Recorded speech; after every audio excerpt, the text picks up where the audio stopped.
Perfecto. Bien, vamos a iniciar esta sesión ya del curso que comprende 5 clases y a lo largo de estas 2 semanas que vienen incluso. Hoy día es la sesión primera. Ya vamos a tocar un poco de la situación comercial, puntos de detalles, principalmente para ubicarnos en contexto. Luego vamos a ver la parte de requerimiento, que es importante porque a veces, si tenemos de repente el proyecto de querer instalar el cultivo, tenemos que tener en claro cuál es la demanda, ¿sí? De este frutal. Fuera de ello, también vamos a avanzar, si nos da el tiempo, la parte de propagación, ya para poder evaluar algunos portainjertos, algunas variedades que se vienen utilizando actualmente. ¿Ok? Ya, si ustedes han seguramente realizado las consultas, les deben de haber enviado el temario. Hoy día no vamos a ver fertilización, vamos a verlo de aquí, me imagino, a 2 clases, más o menos. Ya, pero sí, vamos a tocar todos los aspectos. Acuérdense que son 5 sesiones. Hoy vamos a avanzar 2 horas.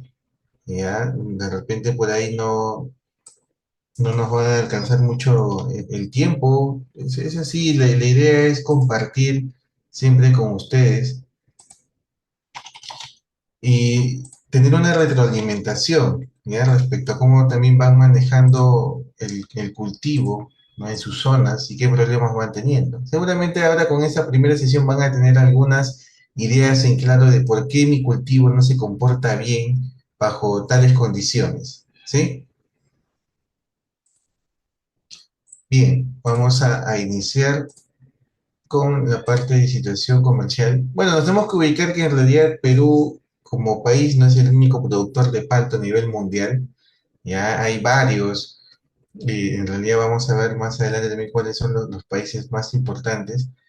Pero toda esa franja que ustedes ven en realidad ahí son las zonas productoras de palto, ¿no? Tal vez nuestra competencia regional, lo entendemos claro, ha sido Chile en algún momento, ya no lo es, está viendo si entra a Colombia, también Colombia es una buena referencia en competencia. Si ustedes ven aquí al costado Brasil, Brasil en realidad sí produce bastante palta, pero no es la palta Hass, ¿no? No es un buen exportador, todavía no está, no es representativo, no es una amenaza, por decirlo así.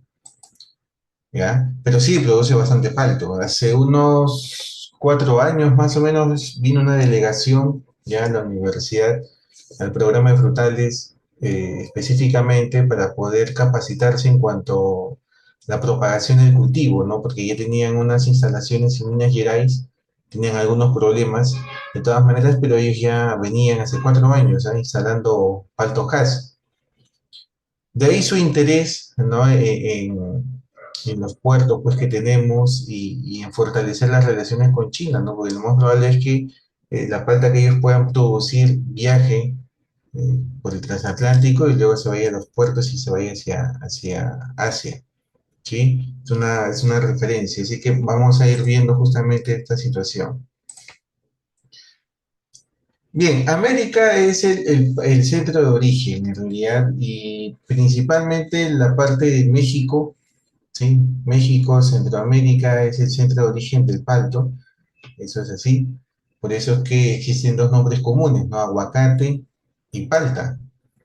Ya, mundialmente se conoce como aguacate, ¿no? Porque viene de la palabra náhuatl, en realidad de México, es originario de ahí ese nombre. Y nosotros ya le llamamos palta porque justamente se dispersó se comercializaba mucho, ¿no? Los incas comercializaban con un pueblo que se llamaba los Paltas, ¿no? En el norte, ¿no? De Ecuador, por ahí, lo que es ahora Ecuador. Entonces, por eso nosotros le llamamos palta, en Bolivia le llaman palta, en Chile le llaman palta, ¿no? Son los 3 países que principalmente le llaman así al cultivo. Colombia incluso, ¿no? Le dice aguacate. Sí, Ecuador también le dice palta, ¿no? Al menos por ahí. Pero dense cuenta que hay un porqué, una explicación. Siempre he visto los comentarios que se pelean por ahí, no, se llama palta, no, se llama aguacate. La verdad que tienen dos nombres diferentes. porque tienen un origen pues, y una dispersión distinta, ¿no? Chile, que en algún momento fue un gran productor y un gran exportador, o sea, son dos cosas, ¿no? Porque uno puede ser un buen productor, pero otra cosa es ser buen exportador, ¿ya? En realidad fue desplazado, ¿ya? Porque, a ver, pasó una serie de sucesos respecto al clima, ya escasez de lluvias, sequías prolongadas, afectaron el cultivo. ¿Ya? Y ustedes por ahí ya se deben de haber dado cuenta que el cultivo demanda una buena cantidad de agua, si no, no produce, sufre mucho. Aquellos que han mudado de repente del manzano hacia el palto, del duraznero hacia el palto, del chirimoyo hacia el palto, se han dado cuenta seguramente de ello. Y el cultivo se estresa demasiado, ¿no? En aquellas zonas de quebrada, no seca, que son terrenos un poco más sueltos, ahí el problema hídrico es más frecuente ya para el cultivo. En consecuencia aparecen problemas fitosanitarios como los ácaros, ¿no? La famosa arañita que ustedes le dicen en el agua, solamente asociados a los niveles de estrés hídrico que pasa el cultivo, ¿ya? Chile pasó eso y ahora como que la situación ha mejorado, pero ellos tuvieron que hacer un cambio. No sufrieron mucho en realidad, porque ellos observando esta situación que se iba a venir ya desde el año 2000, más o menos 2010, ¿qué hicieron ellos? Empezaron a promocionar el consumo de palta en su país, pero de palta Hass, que es la que producen, ¿no? Principalmente. De esa manera, imagínense, ¿eh? De esa manera ellos consumen, su consumo per cápita está por alrededor de 8 kilos por año, no por persona. O sea, el consumo es tremendo de palta, ¿ya? Nosotros no hemos hecho hasta el momento ese nivel de promoción que hizo Chile en algún momento, ¿no? Cuando empezó lo de la pandemia, por ejemplo, se cerraron los mercados. ¿Qué íbamos a hacer con tanta palta si se cerraba tajantemente el mercado exterior? La verdad que se iban a ir a la quiebra porque el peruano no está acostumbrado a comer palta Hass. La fuerte sí, de hecho, pero no está acostumbrado a comer palta Hass. Cuando empezó la guerra, ¿no? De Rusia contra Ucrania y los problemas también pues en el Medio Oriente, bueno, Israel ya no podía enviar su palta para Rusia, la tuvo que enviar hacia Europa y provocó un colapso en los precios. Entonces, al depender, ¿sí? Al depender exclusivamente de los precios en el mercado exterior, porque es así cuando exportamos, nos volvemos más sensibles a este tipo de situaciones que nos afectan, ¿no? Directamente. Por eso es que hace 3 años, 4 años más o menos, que hubo esta reducción en los precios, los fondos incluso lo sintieron. Ellos tienen costos de producción que van en 1,75, $1,85 el kilo, pues le estaban pagando $1,5, ¿no? Algunos fondos les costaba de repente por ahí $1,5 era pan con pan prácticamente, ¿no? Entonces, el mercado internacional no es constante, a veces es un poco inseguro, ¿no? Más aún con estos conflictos internacionales que empiezan a proliferar en los últimos años. ¿Cómo evitamos esa situación? Pues primero diversificar la canasta agroexportadora, ¿no? No depender solamente de cinco frutales, o son cinco frutales fuertes, ¿no? Que es el arándano, la uva de mesa, el palto, ¿no? Los mangos, las mandarinas, ¿no? Las mandarinas, por ejemplo, hace tiempo que ya no se exporta tanto, ¿no? 30-35% de toda la producción solamente se exporta. El resto se queda en el mercado interno porque el mercado interno paga buen precio. Entonces no justifica.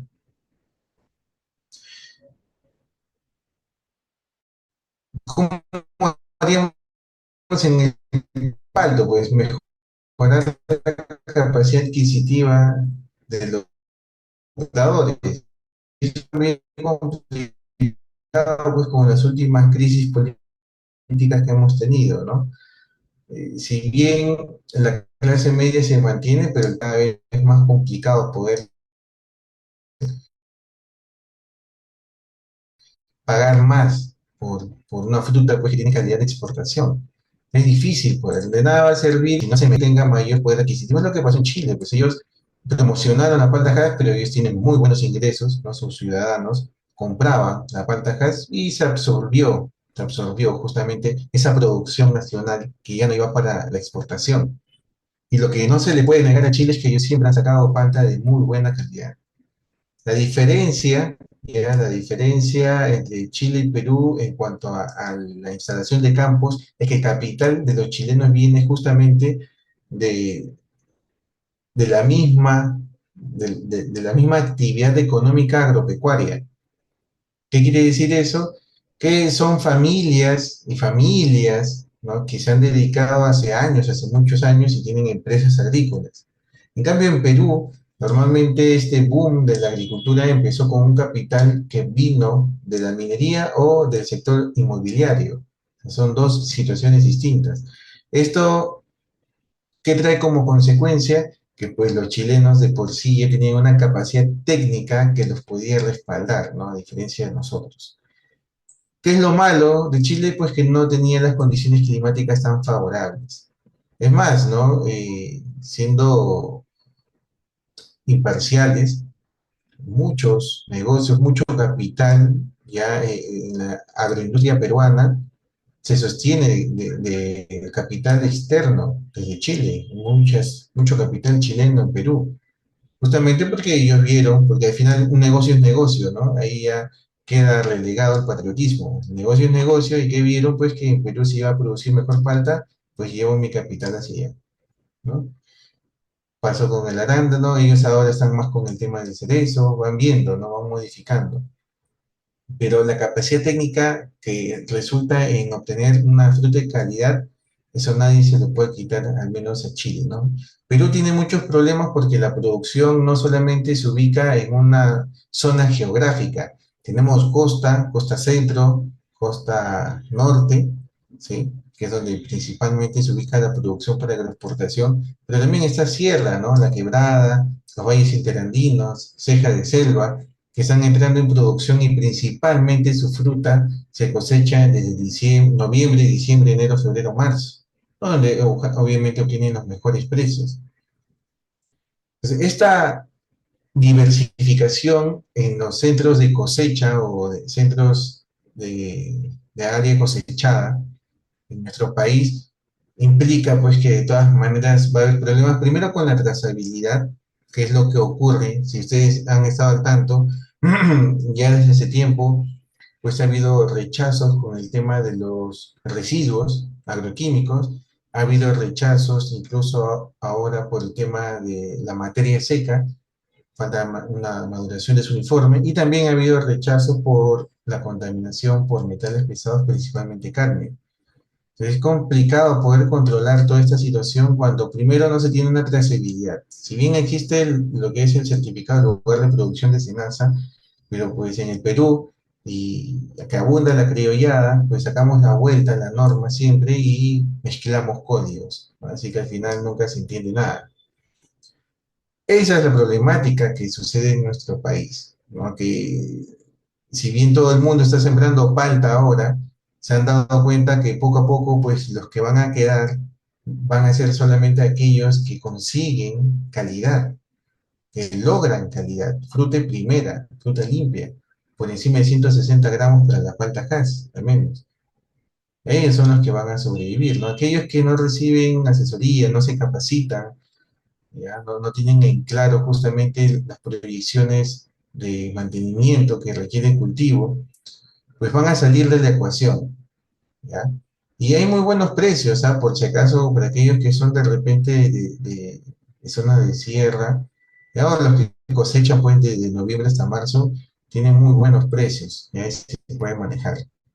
Colombia, Colombia sí nos podría preocupar a quienes, a los que cosechan pues noviembre y diciembre, ¿no? Enero, febrero. Ellos salen más que todo en septiembre, noviembre y diciembre, su fruta. O sea, la fruta colombiana en realidad compite más con la fruta que viene de sierra y de selva, por decirlo así. No va a competir con la fruta que se saca en costa, ¿no? Porque costa empieza a cosechar mayo, junio,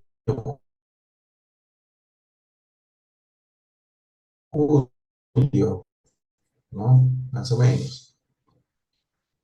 Colombia ha tenido muchos problemas, por ejemplo, en Colombia, el café fue desplazado por palta, y las altas precipitaciones, malas instalaciones, causaron muertes de hectáreas ya de palto, pero de todas maneras hay empresas que han instalado bien el cultivo, lo han llevado bien y exportan, ¿sí? ¿Qué es lo que todavía no logra Colombia? El nombre. A nivel mundial se conoce pues la palta mexicana, se conoce la palta peruana, pero poco a poco todavía Colombia tiene que ir desarrollando su nombre, su marca como nombre, ¿no? La palta colombiana, ellos todavía no están ahí. Pero sí, le digo, quienes deberían de preocuparse son aquellos productores que van a coincidir con ellos, principalmente al momento de la cosecha. Perú, bueno, ha ido creciendo, ha ido aumentando. Ya, seguramente han escuchado comentarios del gerente de Procas, ¿no? De hace años, que indicaba que ya dejen de sentar palta, ¿no? Tal vez, si fuéramos más específicos, tal vez tendría que ser más en la parte de costa, ya donde hay buenos volúmenes. Pero en realidad, si yo estoy en las ventanas de mejor precio, tal vez ahí no sería tan conveniente dejar de instalar, ¿no? Pero instalar bien el cultivo, porque seguramente muchos consideran los costos de instalación, pero no consideran los costos de mantenimiento durante los años, los primeros años que todavía no produce. Y es ahí donde empiezan a fallar. ¿Sí? Nosotros menos hemos instalado, o al menos mi equipo, el campo más antiguo en el 2017, 18, ya bien claro, siempre con los clientes, ¿no? Una cosa es la instalación y otra cosa es el mantenimiento, ¿no? Y uno tiene que tener en claro que hay un costo de instalar el cultivo y hay un costo por mantener el primer y el segundo año. Y se espera que el segundo año pues ya empiece a producir, ya más o menos se van a ir aminorando los costos. Pero el punto aquí en nuestro país es que la palta se sigue sembrando. Ha frenado un poco, sí, se ha frenado un poco, porque antes, puedes saber, en el 2000, antes pre-pandemia, se llevaban toda la palta, ¿no? Primera, segunda, todo, dejaban limpio. A barrer, te pagaban a barrer, se llevaban todo. Ahora no, ¿no? Ahora va el intermediario y te compra primera nada más. Y luego te dice, sí, voy a volver por la segunda y nunca vuelve, ¿no? Te deja ahí con la fruta, tú estás esperando, te atrasa la floración, te vas a atrasar en la entrada también de floración de la siguiente campaña, te perjudicas. ¿Ya? Entonces, esas condiciones, esas situaciones han cambiado.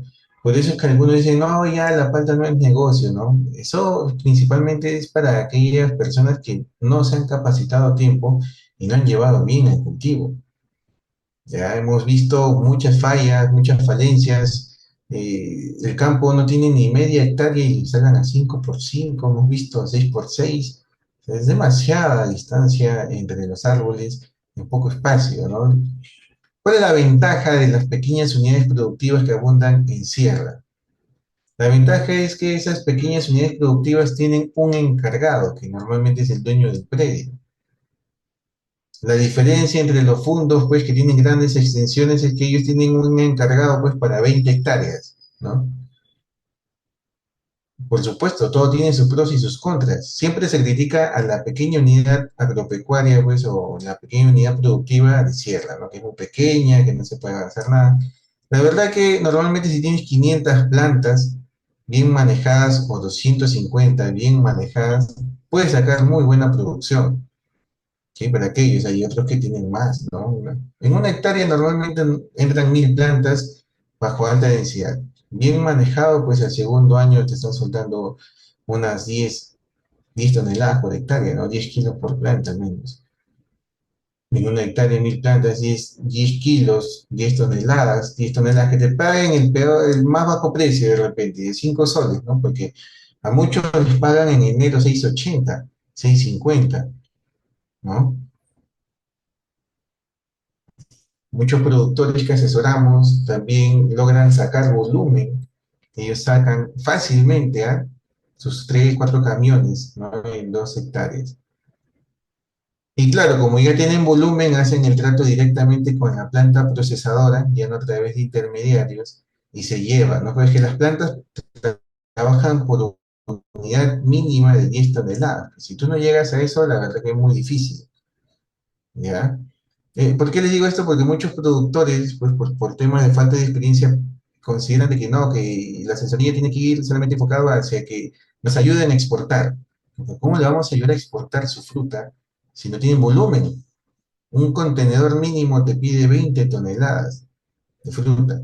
Pues si no vas a meter 20 toneladas para que 10 toneladas sean fruta de primera y 10 toneladas sean fruta de segunda. No es la idea. ¿Sí? La idea es sacar de todas maneras que todo sea primero. Entonces ahí entra el primer error, no ser consciente de cuál es la realidad. Si yo tengo pocas plantas, voy a tener poco volumen, pues entonces dos cosas, aumento mi cantidad de plantas o busco asociarme para poder tener volumen, ¿sí? Y es lo que ocurre aquí en nuestro país. O sea, en nuestro país se incrementó, todo el mundo sembró palta y sigue sembrando todavía, ¿no? Un poco más lento, pero sigue sembrando palta, siguen instalando y solamente están quedando, porque muchos ya se han retirado del negocio, hemos visto campos abandonados, ¿no? Principalmente aquellos que no reciben asesoría, no se han capacitado, pues abandonan el cultivo, pero hay otros que les ha ido muy bien, invierten, porque ese es el secreto, ¿no? El reinvertir, a veces un poco de retorno que está teniendo para poder seguir impulsando el negocio del palto.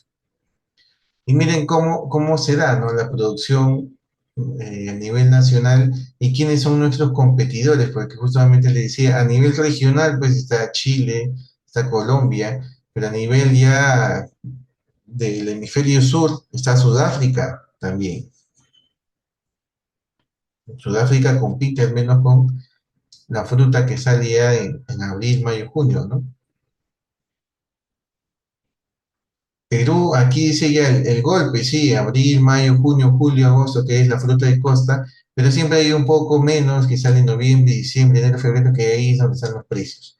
Entonces, si ustedes que están en ceja de selva, ustedes están en la sierra, y están sacando en marzo, en abril, la verdad que no es negocio. ¿Por qué les ha ocurrido eso? Porque han dejado la fruta mucho tiempo en el árbol, seguramente esperando que agarre tamaño la última fruta, pues. Por un poco de fruta han perjudicado su entrada de la campaña, ¿no?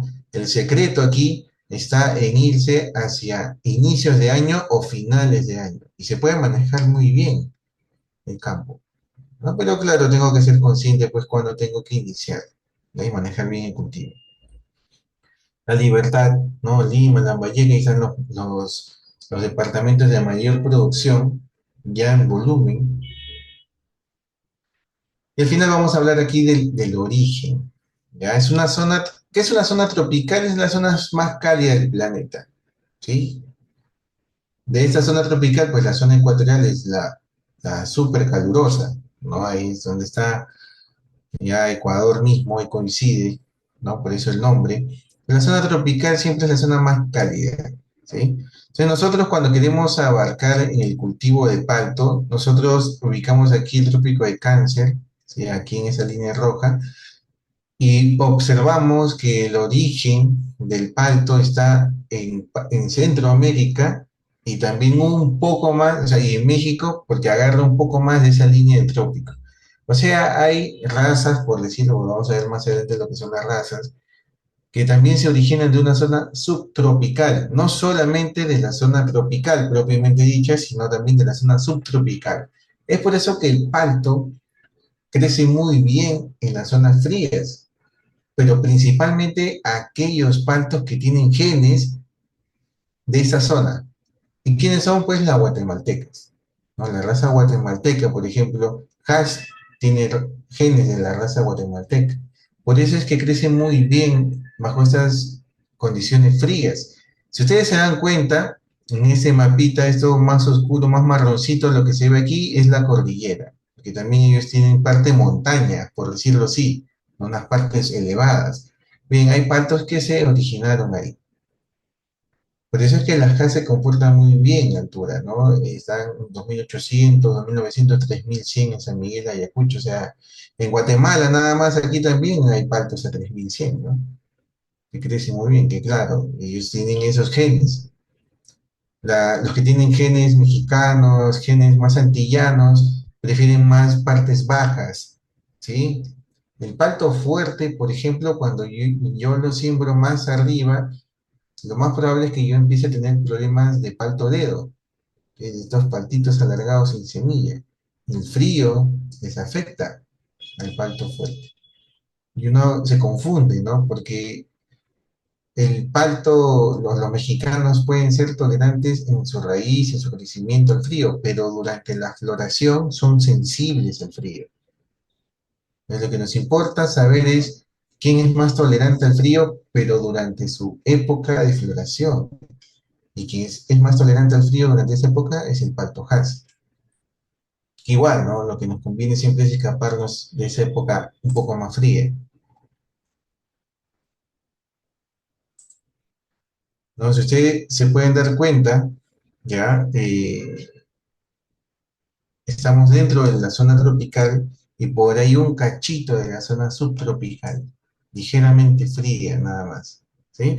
O sea, que ligeramente fría porque estamos llegando a temperaturas entre los 8 o 10 grados, de repente 12 grados, ¿no? 8 a 12 grados en la noche, ¿no? O sea, ligeramente frío, ¿no? No estamos llegando a los 0 grados, no hay nieve ahí.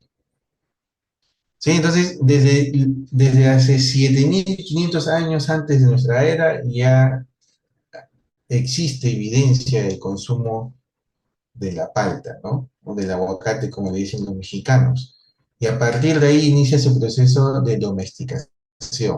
Y es tal el impacto, por si acaso, porque escuchamos nosotros mucha literatura occidental, ¿no? Por ejemplo, la Hespéride, ¿no? El jardín de las Hespérides, que se relaciona con el tema de los cítricos, los manzanos, las uvas. Hay mucha historia detrás de estos frutales, o sea, son tan importantes estos frutales en Occidente que forma parte de su cultura.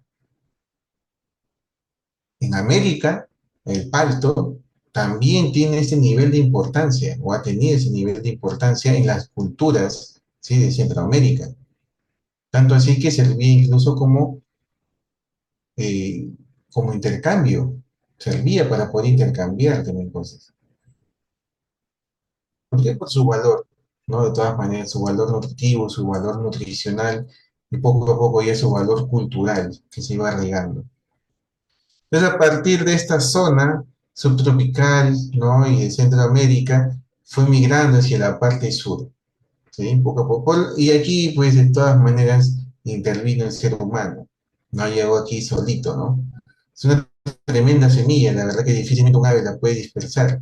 Y los humanos poco a poco lo han ido dispersando, llegó hasta la parte norte de Perú, y de ahí ya se empezó a dispersar más. Hay bibliografía al respecto de cómo se consumía en los incas, ¿no? Y cómo ya poco a poco empezó a calar en nuestra cultura, el consumo. Y estas son las fases de domesticación. Yo creo que se les comparte las diapositivas, ustedes lo pueden leer con tranquilidad, ¿no? Aquí lo que nos importa es entender justamente de dónde proviene, cómo se dispersó, y cuál fue la importancia en las diferentes culturas, ¿no? Y la importancia, por ende, que le damos nosotros ahora como cultivo. Bien, ¿cuáles son los requerimientos edafoclimáticos? Vamos a empezar con suelo, ¿ya? Les indiqué que en esta zona de México, Centroamérica, también hay cordillera, así que como cordillera siempre hay una parte alta, una parte intermedia y una parte más baja, ¿sí? Entonces, normalmente aquellos paltos de las zonas altas, montañosas, se asocia mucho a la raza guatemalteca, para que lo puedan entender al Palto Hass, ¿sí? Los antillanos, ¿no? Que se usan mucho como injerto, ellos evolucionaron más en la parte más baja. Por eso es que toleran mejor las condiciones de salinidad, porque siempre las partes más bajas, si de una montaña, pues es donde se acumula más el sedimento y más las sales, ¿no? Porque si llueve arriba, pues jala bueno, todos los solutos en general, los minerales, los jala hacia la parte baja y aumenta la conductividad eléctrica, ¿no? Por eso es que los antillanos toleran mejor esas condiciones. ¿Ya? Y en el medio están los genes, bueno, de la raza mexicana, pues, ¿no? ¿Por qué les comento esto? Porque los paltos, al menos aquellos que están sembrando más seguramente Hass, provienen de bosques húmedos de montaña. Vean ahí esa imagen. Para que se den una idea, es más o menos como ceje de selva, ¿no? Donde hay una hojarasca, ¿sí? O sea, hay restos de hojas, restos vegetales, y hay una capa orgánica debajo de esta capa vegetal, ¿sí? Pero uno va profundizando, va escarbando y ya no encuentra esa capa tan orgánica y empieza a encontrar más arcilla. Pero bien, dadas estas condiciones donde la capa orgánica, que es la más nutritiva, está en la parte superficial, el palto empezó pues a, a ignorar o a darle importancia a los pelos absorbentes. Es por eso que el palto no tiene pelos absorbentes, son vestigiales, en este caso estos pelos absorbentes o pelos radiculares.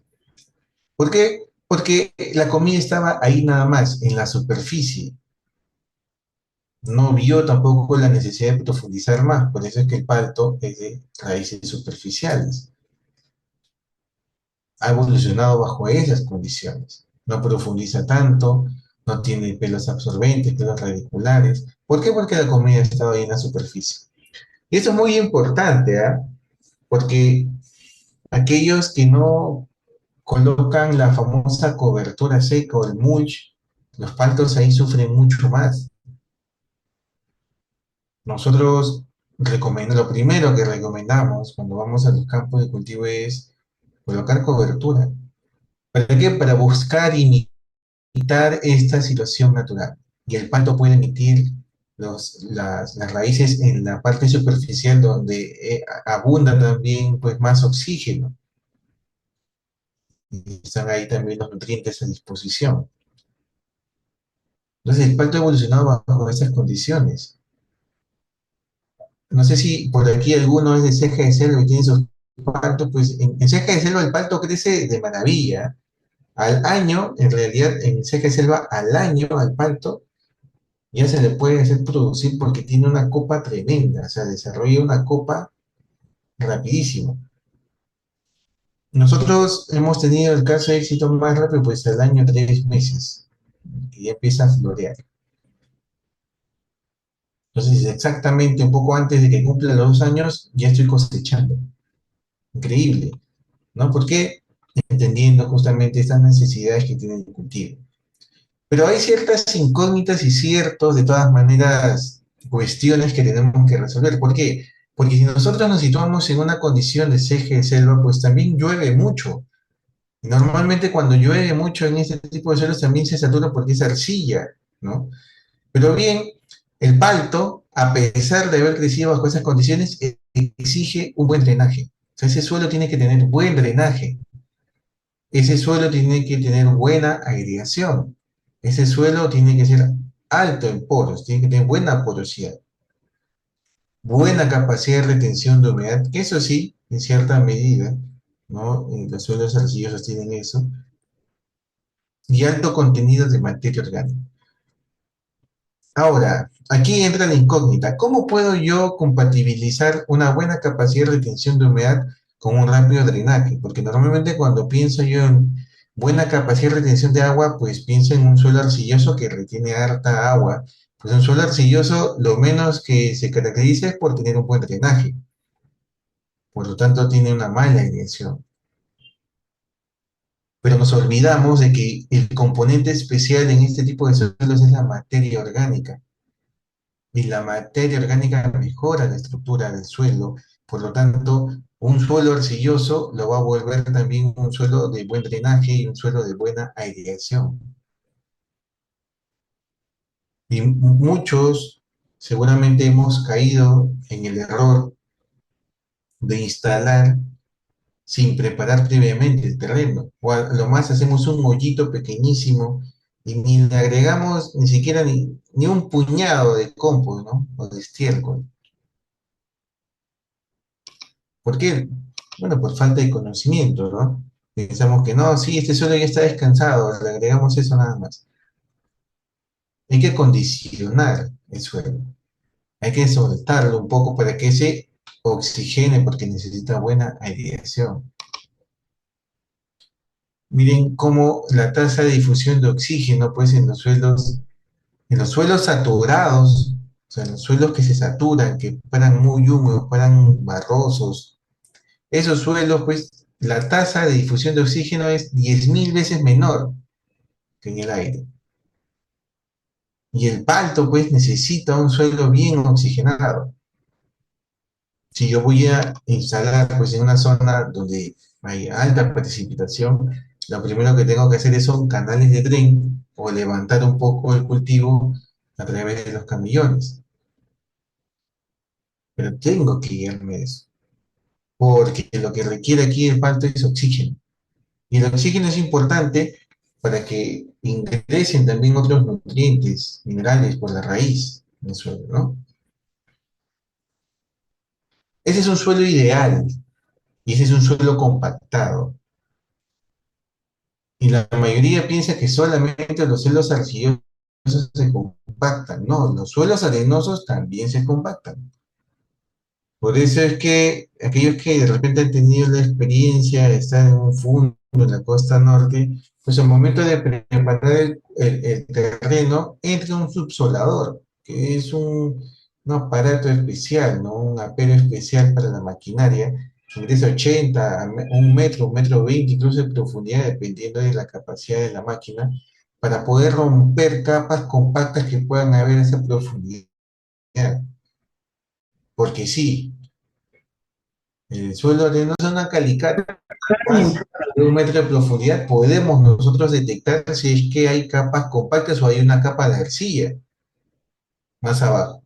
Porque a veces instalamos, regamos y luego de pronto la planta se muere. Y cuando vamos al campo y escarbamos y vemos, pues aquí hay una capa compacta, pues has tenido que romper esa capa compacta antes de instalar para que se facilite el buen drenaje del agua, para que no se acumule. Al palto lo que menos le gusta es estar en un suelo inundado. Entonces miren cómo la textura nada más, y aquí son, miren, por si acaso este es un suelo arenoso, y aquí tenemos suelos ya más arcillosos, ¿no? Antosoles, quelozones, oxisoles. Pero ¿por qué estos suelos arcillosos tienen una densidad aparente, porque es la densidad aparente baja? Por la cantidad de materia orgánica y óxidos de hierro que hay en su composición. Porque no solamente pues es arcilla, no solamente es limo, no solamente es arena, sino también hay otros componentes en el suelo que pueden facilitar, ¿qué cosa? Un buen drenaje. ¿Ya? Entonces, la idea siempre al momento nosotros de evaluar o considerar si vamos a tener que hacer una buena instalación es hacer una calicata, menos de 1 metro de profundidad, para poder detectar si hay capas, diferentes capas a lo largo del perfil del suelo o si hay una capa compacta en algún punto. En Ancash también en algún momento nos tocó hacer el suelo, ya que ya era arcilloso, pues tenía una capa compacta y el cultivo no pegaba. Eran 2 intentos ya que el productor había instalado y no pegaba el cultivo. ¿Por qué? Porque había capas compactas por debajo de los 40 centímetros. Y además, pues el productor hacía unos hoyos pues, de 30 centímetros de profundidad. Nunca lo llegó a ver. Hasta que se llegó, se hizo la calicata y se le enseñó ahí, mire, esta es la capa compacta. Es importante por eso definir ello. Eso es lo que nosotros tenemos que ver cuando vamos a ver una, o vamos a hacer una calicata, ¿ya? Alguien ha levantado la mano, no sé si pueden activar su micro igual, no sé si se puede. En todo caso, igual nos esperamos unos 5 minutos que vamos a iniciar la sesión de preguntas, ¿sí? Bien, tenemos que ver esto. ¿Por qué? Porque muchas veces en la capa superficial, ya en la capa superficial, sí, se ve un buen suelo, pero a veces escarbamos y ¿qué vemos? Franjas de caliza, en sierras, por ejemplo, ¿no? Ingeniero, instalé palta y luego empiezo, todas las hojas están amarillas. Vamos al campo, vemos un problema de clorosis férrica. ¿Por qué? Suelos calizos. Pero el suelo calizo no está en la superficie, ¿no? Esa es una capa nada más, una franjita que estuvo más abajo, pero que entró en contacto justamente con la zona de crecimiento radicular. Superar eso es más complicado, ¿no? Por eso lo más importante siempre es hacer e invertir bien en una buena instalación, porque ya cuando tratamos de corregir, cuesta más, ¿ya? Pero todo esto, pues, nos hubiésemos ahorrado el malestar al hacer calicatas, nada más en nuestro terreno, ¿no? Para poder determinar si hay capas compactas, si hay capas de arcilla más abajo, si hay capas de caliza, ¿sí? Porque todo eso afecta el cultivo, ¿no? El palto requiere siempre un suelo de buen drenaje, buena oxigenación, no capas compactas, ¿sí? No requiere eso, no suelos calizos, pH elevado, ¿no? Miren cómo los problemas de retención afectan al cultivo, ¿no? Aquí es lo típico, ¿no? Suelos arenosos. Los suelos arenosos pues no retienen casi nada de humedad. La arena no retiene prácticamente agua, como si lo retiene la arcilla. Pero ya la arena es el otro extremo, pues, ¿no? ¿Por qué es el otro extremo? Porque si bien la arcilla retiene demasiada humedad y tiene mal drenaje, pues la arena es lo contrario, no tiene muy buen drenaje, pero la falla ¿cuál es? Retiene muy poca humedad. Y al retener también muy poca humedad, retiene también muy pocos nutrientes minerales. Entonces, si yo voy a instalar en un suelo arenoso, tengo que ver primero las dos limitantes, ¿no? La densidad aparente que tiene, que es elevada, lo hemos visto por acá, ¿sí? Miren, las arenas por encima de 1,5, es elevado, ¿no? Y también la otra limitante es la poca presencia de materia orgánica. Y ahora, ¿por qué entonces los fondos siembran pues en la costa norte? Porque en principio pues los terrenos ahí están baratos, ¿no? Y en segundo porque tratan de acondicionar el cultivo, tratan de acondicionar el terreno, el suelo para que el cultivo se pueda desarrollar. Porque todas las plantas tienen una capacidad de adaptación, tienen cierta tolerancia. Entonces se van a adaptar bajo esas nuevas condiciones, no de un clima desértico. ¿Cómo? Lo primero, pues utilizan cobertura, ¿no? Arato, por ejemplo, lo que hacía era también sacar el sedimento de sus reservorios, mezclarlos con materia orgánica e incorporarlo a su suelo. ¿Por qué hacía eso? Para aumentar los niveles de retención de humedad. Si aumentan los niveles de retención de humedad, aumentan también los niveles de retención de los nutrientes minerales. Esa práctica les funcionaba muy bien. ¿Ya? ¿Por qué? Porque si bajo estas condiciones yo dejo de regar y hay un bulbo de humedad y también hay una acumulación de sales alrededor de ese bulbo, pues lo primero que va a pasar es que se empiezan a quemar las hojas, ¿no? La acumulación de sales. Es un problema grave bajo estas condiciones. Entonces sí, se instala mucho palto bajo condiciones de suelo eriazo, o sea, suelo arenoso, zonas desérticas, pero es más caro también producirlo ahí, porque el cultivo va a requerir también no solamente de bioestimulantes, de sistemas de riego especializados, de equipos especializados, sino también de personal técnico capacitado para manejar el cultivo bajo esas condiciones. Para aquellos que tienen producciones en sierra, en ceja de selva, bueno, no van a sufrir por esto. Tienen muy buenos climas, muy buenos suelos, en muchos casos agua de calidad. El problema es técnico, principalmente en sus zonas. Vean cómo las condiciones, miren, esos son, eso es arcilla, por si acaso.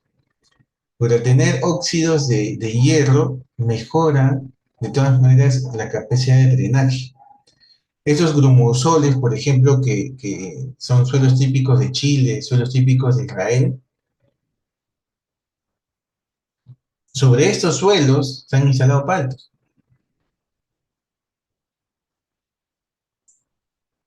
Igual, andosoles, lubisoles, suelos derivados de la piedra caliza oolítica, Florida, Estados Unidos. En ese tipo de suelos también se han sembrado paltos. O sea, sí, claro, o sea, uno, ingeniero, total, no está diciendo que el palto no se comporta muy bien, no se comporta muy bien, pero si hay buen clima y puedo invertir en mejorar las condiciones del suelo o adicionar ciertos insumos al cultivo para que se pueda crecer y desarrollarse bien en esa condición, pues lo hago, es así.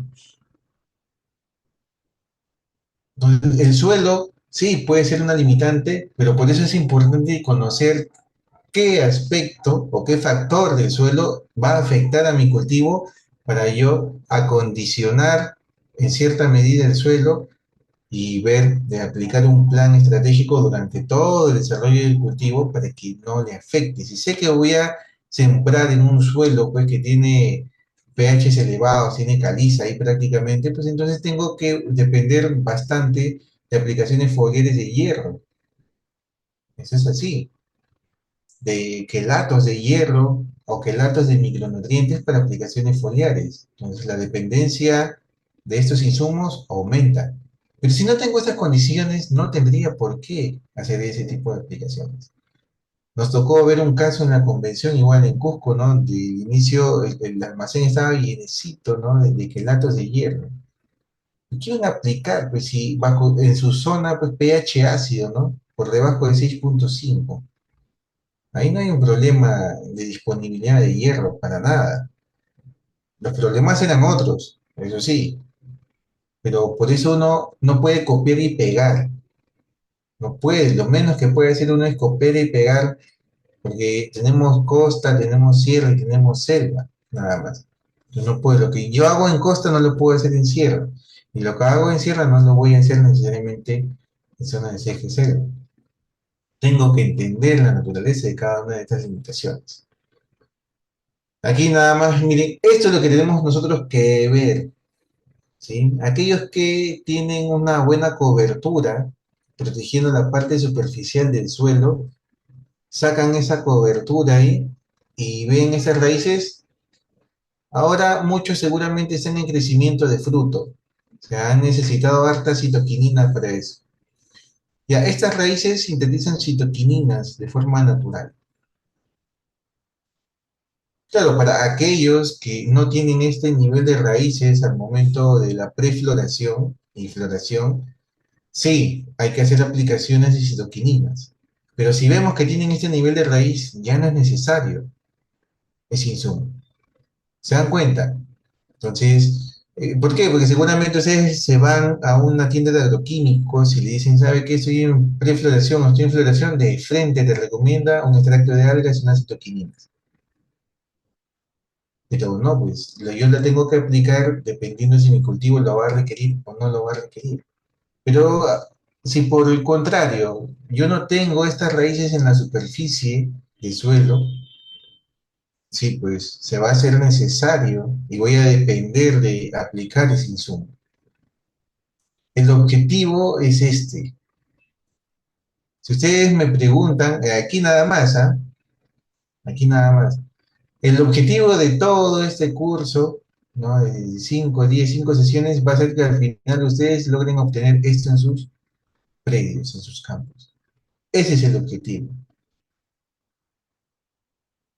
Lo principal, la raíz. Todos miran arriba, la parte de la copia, el follaje, que no haya plaga, que no haya enfermedad, y pero muy pocos se preocupan por la raíz. ¿Sí? Entonces, para aquellos que tienen esta condición en sus cultivos, a buena hora, ahí nada más ya tienen casi el 50% resuelto de su problema. Pero para aquellos que no tienen esto, trabajen principalmente en generar esto, ¿ya? Zonas de alta precipitación. En nuestro país, lamentablemente, pues, no es que la precipitación esté distribuida a lo largo de todo el año, en sierra o en selva, ¿no? No, a veces es monomodal o bimodal, o sea, hay dos picos de lluvia fuerte a lo largo del año o hay una época de lluvia fuerte a lo largo del año, nada más. Y eso es lo malo, ¿por qué? Porque toda la lluvia pues se concentra durante solamente una temporada o unos meses y eso va a provocar que el suelo se sature. Tarea ahí, canales de drenaje. O si no, en todo caso, camellones, sembrarlo un poco más alto. Porque lo menos que yo tengo que hacer en mi cultivo es que la raíz esté bajo un suelo inundado. Ingeniero, yo riego cada 15 días, cada 20 días que me llegue el agua. Sí, pues bien, cuando llegue el agua, no inundes tu cultivo como si fuese arroz. Porque si vas a hacer eso, lo único que vas a provocar es asfixiar la raíz. De un proceso de estrés que he estado pasando, ¿no? Porque está estresado por falta de agua, ahora va a estar estresado por exceso de agua. Entonces va a vivir dos estreses al mismo tiempo, su raíz. Así que traten de evitar crear ese tipo de situaciones. Si yo sé que hay problemas de drenaje en mi suelo, tengo que acondicionar. ¿Cómo? Agregando materia orgánica, haciendo canales de drenaje, levantando un poco más. O sea, hay diferentes técnicas, métodos que uno puede implementar para poder evitar ese tipo de situaciones, ¿no? O que ese tipo de situaciones al menos se prolonguen mucho en el tiempo.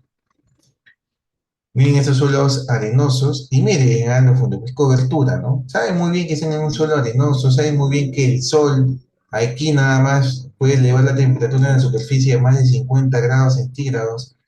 Entonces, ¿qué es lo que se hace? Se protege esa zona de crecimiento radicular. ¿Para qué? Para primero evitar que el agua se pierda, porque el agua cuesta, ¿sí? Cuesta trasladar el agua hasta este punto.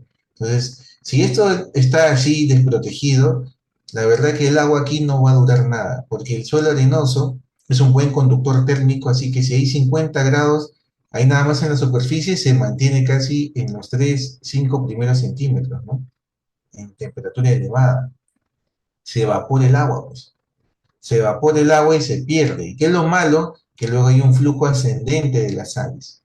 Las sales que están abajo, luego como hay un movimiento ascendente del agua, porque se está evaporando, suben las sales. Problemas de salinidad. Entonces, ¿cómo evito eso? Colocando cobertura. Pues la cobertura nada más hasta aquí, como ustedes se pueden dar cuenta, múltiples beneficios para su cultivo. Protegen la raíz, disminuyen la temperatura, materia orgánica, mantiene mejor la humedad del suelo, evita la proliferación de malezas. Fundamental. Ustedes tienen cobertura en su cultivo y ya tienen resuelto el 30% del manejo. Eso es así.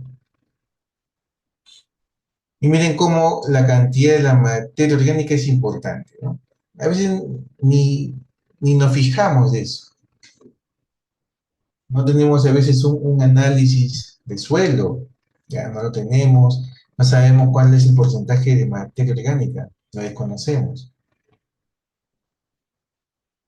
Hace poco estuve por Ancash, ya en Bolognesi, en Payasca, un campo que habían instalado 3.000 plantas.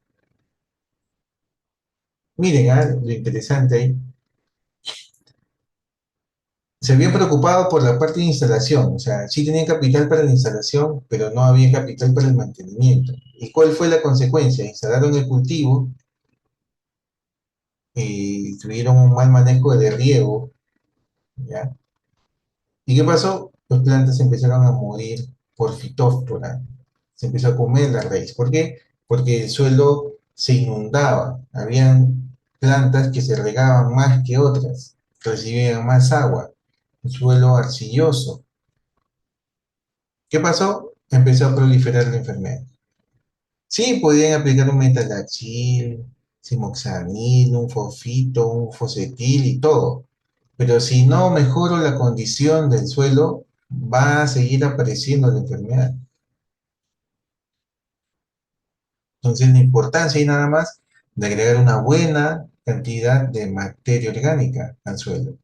correspondiente obviamente al porcentaje de materia orgánica que ya puedan tener en su suelo. Trabajar con tricodermas, al menos también tiene muy buen resultado.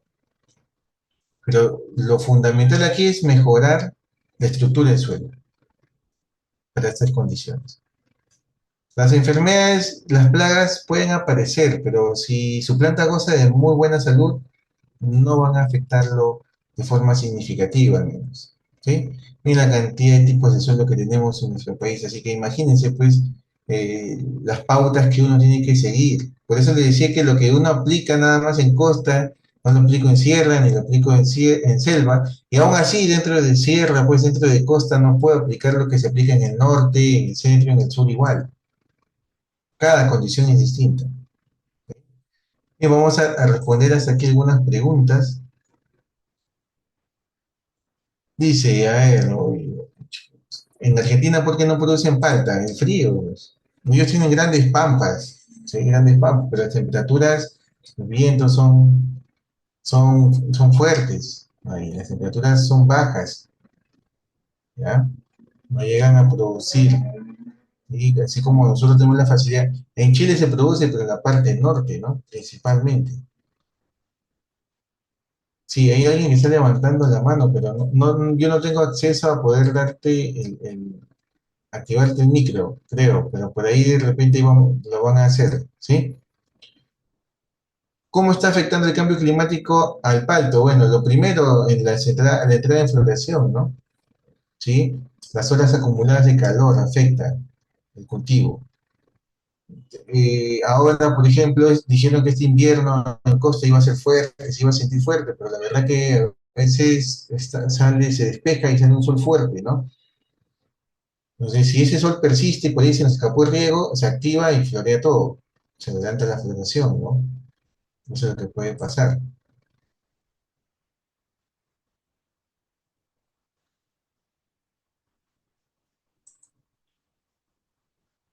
La palta dedo tiene que ver con la polinización también. El principal factor que influye en los paltos dedos o los paltos aspermocárpicos, como es el nombre técnico, son las bajas temperaturas.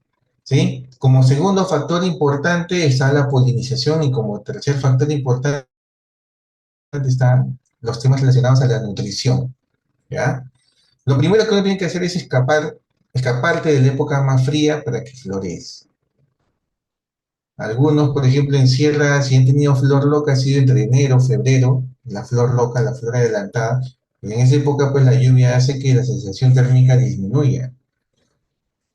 No cuaja bien al dedo también. Estadísticas. ¿Cuál es la variedad preferida en el, bueno, la variedad preferida en el Perú es la palta fuerte? ¿Sí? La palta acá se está entrando poco a poco. Tampoco no ayudan, ¿no?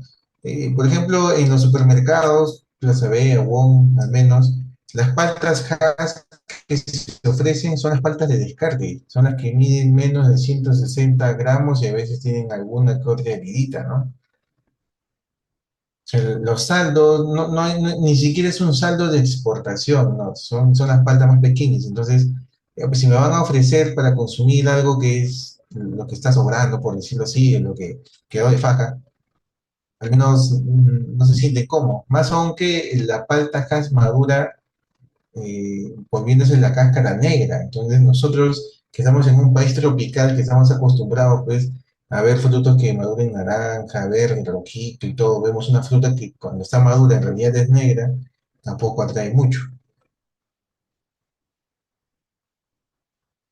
Vamos a ver patrones luego cuando veamos por injertos, no se preocupen. Y si parece una calicata, ¿cuántos centímetros de la planta? Bueno, normalmente las calicatas se hacen en la zona de crecimiento radicular, en la proyección de la copa, ¿sí? O cerca, si tienen ustedes sistemas de riego, cercano a un punto de gotero, también, ¿ya? ¿Con qué abonar? Lo vamos a ver en la parte de fertilización, ¿sí? No se desesperen todavía. ¿Cómo es compactar un suelo en ladera? Sí, si no entra tractor, pues tienes que hacer el hoyo a mano nada más. Y es así, no, nosotros hemos trabajado con pendientes pronunciadas. Pero la mejor forma de descompactar no vas a meter un subsolador ahí, no entra, ¿no? Te da vueltas. Tienes que hacer el hoyo de forma individual, ¿ya? Incluso, miren a los productores cómo son, aquí hay clientes que son bastante ordenados, incluso, donde se marcó y ahí tenía que hacer el hoyo, había una roquita y todo eso que hicieron, pues le metieron su cachorrito, ¿no? Un poquito de dinamita, ¡pum! Explotó y ahí va la planta, ¿no? Las plantas tampoco es que uf, van a necesitar un gran espacio, ya no son las instalaciones pues, de los años 80, de los años 90, que se dejan 6 a 6 metros las plantas, ¿no? Ahora las plantas están cada vez más cerca, por lo tanto la altura también de manejo es más pequeño, más fácil de manejar también el cultivo.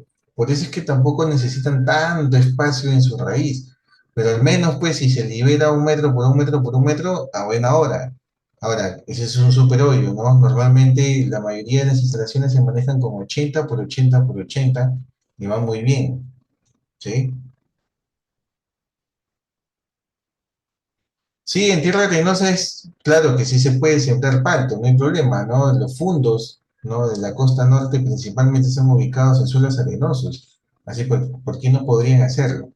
Que hay ciertos requisitos que deben de cumplir, ¿no? ¿Ya? Si van a hacer un suelo arenoso, de hecho, pues cobertura, incorporar una buena cantidad de materia orgánica, de hecho. Al momento de la instalación, miren, nosotros solamente lo que hacemos al momento de la instalación es incorporar compost, de 25 a 50 kilos de compost por planta. ¿Por qué? Porque hacemos hoyos grandes, pues, ¿no? 80 por 80 por 80. Cuando podemos hacer hoyos grandes de uno por uno por uno, lo hacemos, donde podemos meter máquina, eso sí, ¿ya? Se hace la máquina, hace el hoyo, se lleva el compost y ya está. Durante el primer año luego no tengo que aplicar nada, absolutamente nada, y la planta crece rapidísimo, ¿no? Un compost, ¿no? Y eso, un compost de calidad, ¿no? Ahora al menos ya está bajo la normativa del INACAL. Ya, porque a veces es difícil conseguir un compost de buena calidad, eso sí, bajo en conductividad eléctrica, pero el palto es difícil, ¿sí? Normalmente a veces cuando medimos la conductividad eléctrica está por encima de 6. ¿Ya? Lo ideal es que esté entre 5 a 6, ¿no? Para el palto. Cuando está más que eso y ya empezamos a tener problemas al momento de incorporarlo porque quemamos hoja luego. Lotes pequeños, mira, todo lo que yo les recomiendo en palto, lotes pequeños 3 por 3, ¿sí? De hecho. Si tiene suelo pedregoso, mientras más problemático sea su suelo, más grande tiene que ser el hoyo. Máximo uno por uno, ¿no? Si puede. Ya, eso sí, que es con máquina, a barreta, a buen cholo, lo que sea, porque tienen que ser los hoyos grandes. Si ustedes quieren tener una producción rápida, temprana, hoyos grandes. ¿Sí?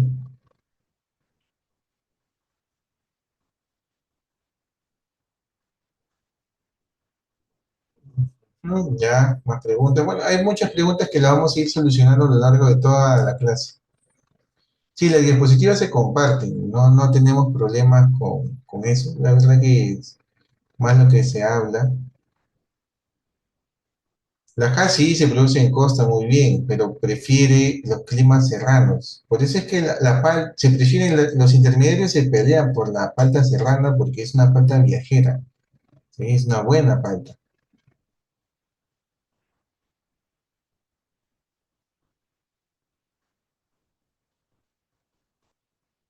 2 por 4 en pendiente. Bueno, sí, dependiendo del grado de la pendiente, ya ustedes tienen que instalar el cultivo, pues, ¿no?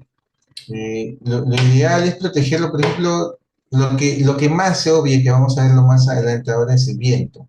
En esas zonas de pendiente donde golpea mucho el viento a veces. Mala planta, pues. Si ustedes instalaron un plantón injertado, ¿ya? Y el injerto se murió, dos cosas. Hubo fallas al momento de la instalación, ya que puede suceder a veces, instalo y fallo en la instalación, lo regué demasiado y todo eso. Lo primero que va a morir es el injerto, ¿ya? Lo primero que falla es el riego. Ingeniero, ¿cada cuánto riego entonces? No, pues que eso va a depender de su tipo de suelo, ¿ya? Lo vamos a ver cuando veamos riego. Pero lo primero que falla es eso. Lo segundo, si la planta viene mal ya de vivero, el injerto se te va a morir. Si el patrón vive, quiere decir que ha habido una falla en la zona del injerto. ¿Sí? Bioestimulantes orgánicos podrían ayudar a mejorar y desbloquear los suelos ácidos y alcalinos. Miren, si seguramente han escuchado de los ácidos fúlbicos, los ácidos húmicos, ¿no? Que agregan a los suelos. Miren, el compost como materia orgánica ya tiene ácidos fúlbicos y ácidos húmicos. Un buen compost. Eso es de hecho. Que tiene otras peculiaridades y otros beneficios también, porque también carga microorganismos. ¿Ya? Pero yo al menos soy de la idea que en vez de emplear los ácidos fúlbicos y húmicos, incorporar materia orgánica tipo compost, que es lo más adecuado. Yo prefiero trabajar con compost de estiércol, es muy raro. A veces los estiércoles vienen muy salinos, a veces vienen con huevos de coleópteros, ¿ya? Así que hay que tener mucho cuidado, ¿no? ¿Hasta qué metro de nivel del mar? Bueno, en San Miguel de Ayacucho están a 3.100, ¿ah? Así que se puede cultivar hasta esa altitud. Más aún ahora con el tema del cambio climático, pues el frío ya no se siente tanto, ¿no? En altura. Cerca del mar hay que tener cuidado con la brisa marina, nada más, ¿ya? Que a veces se acumulan sales en la hoja por la brisa. ¿Por qué se cuartean los frutos? Hay que manden fotos, pues, manden fotos ahí por el chat, se pueden enviar fotos. Igual yo acá le dejo mi número de contacto al último, bueno, de la empresa, de aquellos que puedan hacer consultas. Por ahí también hay un grupo de WhatsApp de consultas, también se les va a enviar, ¿ya? Bien, vamos a continuar con muchas preguntas. Clima. Miren, aquí la humedad relativa es fundamental. Costa, alta humedad relativa. Eso ya lo saben. Sierra también sierra, baja humedad relativa. Cada una de estas zonas tiene sus pros y sus contras, ¿sí? El déficit de presión de vapor es alto. Eso que va a ocasionar que el agua tenga mayor fluencia hacia la parte aérea. O sea, va a haber un mayor flujo. Va a transpirar más la planta, ¿ya? Y eso no es malo, es bueno parte de arriba, ¿ya? Entonces, para aquellos que le dicen, no, sí, pues tenemos que aplicar calcio, oro, no. Bueno, calcio, oro es mucho más exigente, pero en sierra no tanto. ¿Cuándo se aplicaría este calcio, oro en sierra? Cuando de todas maneras tu cultivo está un poco estresado, ¿no? Eso sí. Pero si tu cultivo está bien manejado, la verdad que no hay necesidad, porque los suelos de ceja de selva, los suelos de zonas altas, de valles interandinos, son fértiles, son mucho más fértiles que un suelo arenoso común. Entonces ya tienen de por sí una buena carga de nutrientes en el suelo aporta bastante. Sino que a veces se trabajan con planes de fertilización traídos de costa, donde por supuesto la arena no aporta nada. En zona de costa, en costa norte, los suelos arenosos, pues no aportan, pues no hay carga nutricional. Se riega, boom, todo se lava, ¿no? La lixiviación es muy fuerte en suelos arenosos. Pero en suelos francos, franco-arenosos, la verdad que hay buena disponibilidad de nutrientes. Sí, así que, miren, para que lo consideren, ¿ya? Para que lo consideren. Bueno, les digo esto porque he escuchado hasta que hay que aplicar contra botritis en sierra, ¿no? En sierra nunca he visto botritis hasta ahora. Hay que aplicar contra botritis, dice, ¿no? Le venden el producto allá contra botritis. Botritis, pues está en costa, pues, ¿no? En zona de sierra no ocurre eso. ¿Por qué? Porque los restos florales después del cuajado se caen solo, porque el clima es seco, se deshidrata el tejido y se cae. En costa no ocurre eso, ¿no? En costa, como es más húmedo, pues esos restos vegetales quedan ahí todavía impregnados sobre el ovario y sobre esos restos vegetales pues crece botritis, ¿no? Cladosporium, otros secundarios y te puede arruinar el fruto. Pero las condiciones ahí son distintas, ¿ya? Miren cómo las horas calor también son importantes, ¿no? Eh, Aquí en Perú nada más tenemos tres franjas, uno, dos y tres franjas. Hace 10 años, sí, más o menos, sí, 10 más, 15 20 años, pues quién iba a pensar que en selva se podía sembrar palta, ¿no? Jazz al menos. Sí, las antillanas, ¿no? La joven, la palta linda, sí, ¿no? Ya las antillanas, muy bien para la selva, ¿no? Pero la jazz, ¿quién iba a pensar? ¿Por qué? Porque no se tenía bien en claro cuál era el factor inductor para la floración. Muy bien, ¿no? Ahora ya se tiene claro que son las bajas temperaturas, pero también es la nubosidad. Si se han dado cuenta, en zonas de ceja de selva, la mayoría de zonas de ceja de selva, florea después pues, de la época más nubosa, ¿no? ¿Dónde es la época más nubosa? Pues después de la época de lluvias. Ahí empieza a florear mayo, junio, empieza a florear. ¿No? Entonces, las condiciones de nubosidad también ayudan. ¿Sí? Sí, me gustaría, ahí veo una mano alzada, me gustaría activar los micros, pero yo no tengo ese poder, creo. A ver, yo creo que sí, a ver. Solicitar para reactivar audio. A ver, él le mandó un mensaje a Walter Vivanco, ahí dice que de repente puedo activar su audio. Si no, no tengo ese poder, al menos como anfitrión. Las heladas, también, un problema, ¿no? Miren lo curioso del palto, ¿ah? Una helada negra o un siempre verde como un cítrico, chao. Ya, y cítrico se muere hasta el brote. En cambio, en el caso del palto, una helada negra, sí, una helada negra, o sea, una helada donde no se forma escarcha. Te quema, por supuesto, la hoja, pero las yemas siguen activas. Las yemas no se mueren. Entonces es interesante, ¿por qué? Porque demuestra esto de que sí, pues justamente el palto también ha evolucionado bajo estas condiciones frías, donde se pueden desarrollar también condiciones de heladas negras y sobrevive. Claro que perdiste el follaje, pero al menos no se muere tu planta porque luego va a rebrotar. ¿Ya? Ya saben que si ustedes tienen un pronóstico de una helada negra, pues lo ideal es activar de repente unos aspersores ahí en su campo y que se moje todo el follaje, ¿no? Porque es preferible que se forme un poco de escarcha siquiera a que se queme directamente el cultivo. Miren cómo se siembra pues en zonas altas. Sin hartos mensajes.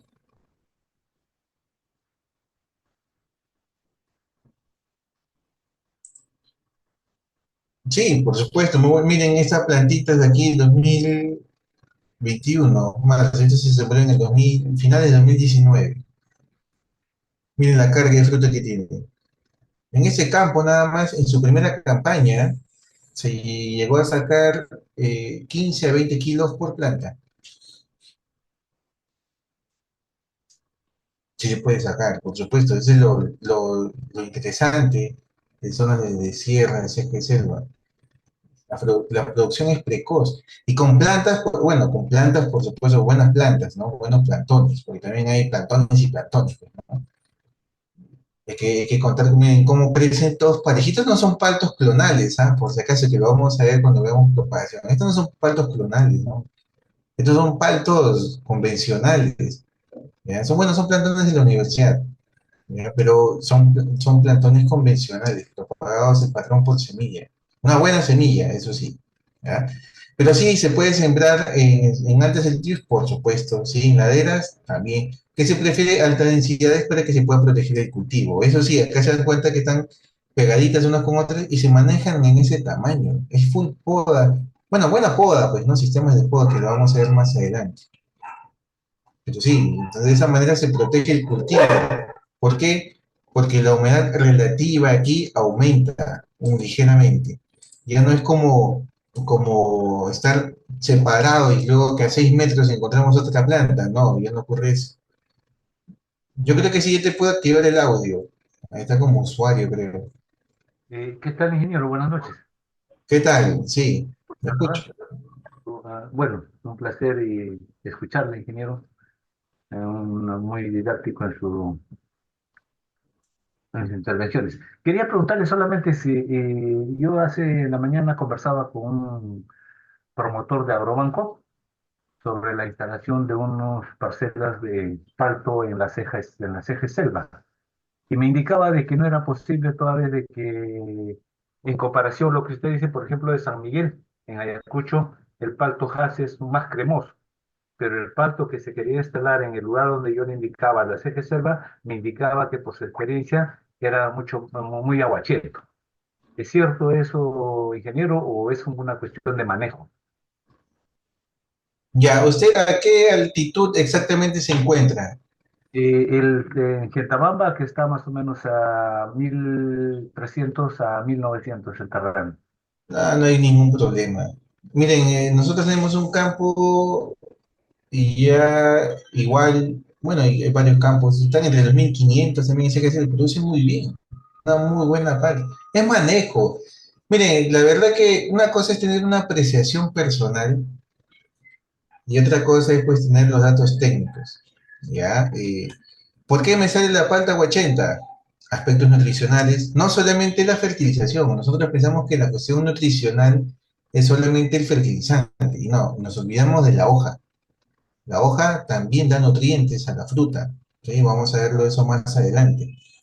Pero a veces no tenemos hojas de calidad, el exceso de riego, la falta de desarrollo de materia seca, porque si yo quiero una palta más consistente necesito un buen desarrollo de materia seca, ¿sí? Si ustedes están atentos a las noticias, se han dado cuenta que ahora la norma ha cambiado, ya no te exigen 21,5% para que inicies cosechas, sino ahora 22%. Que por supuesto, los acopiadores te cosechan con 23, ¿no? Ya hace buen tiempo para asegurar de que la fruta salga bien.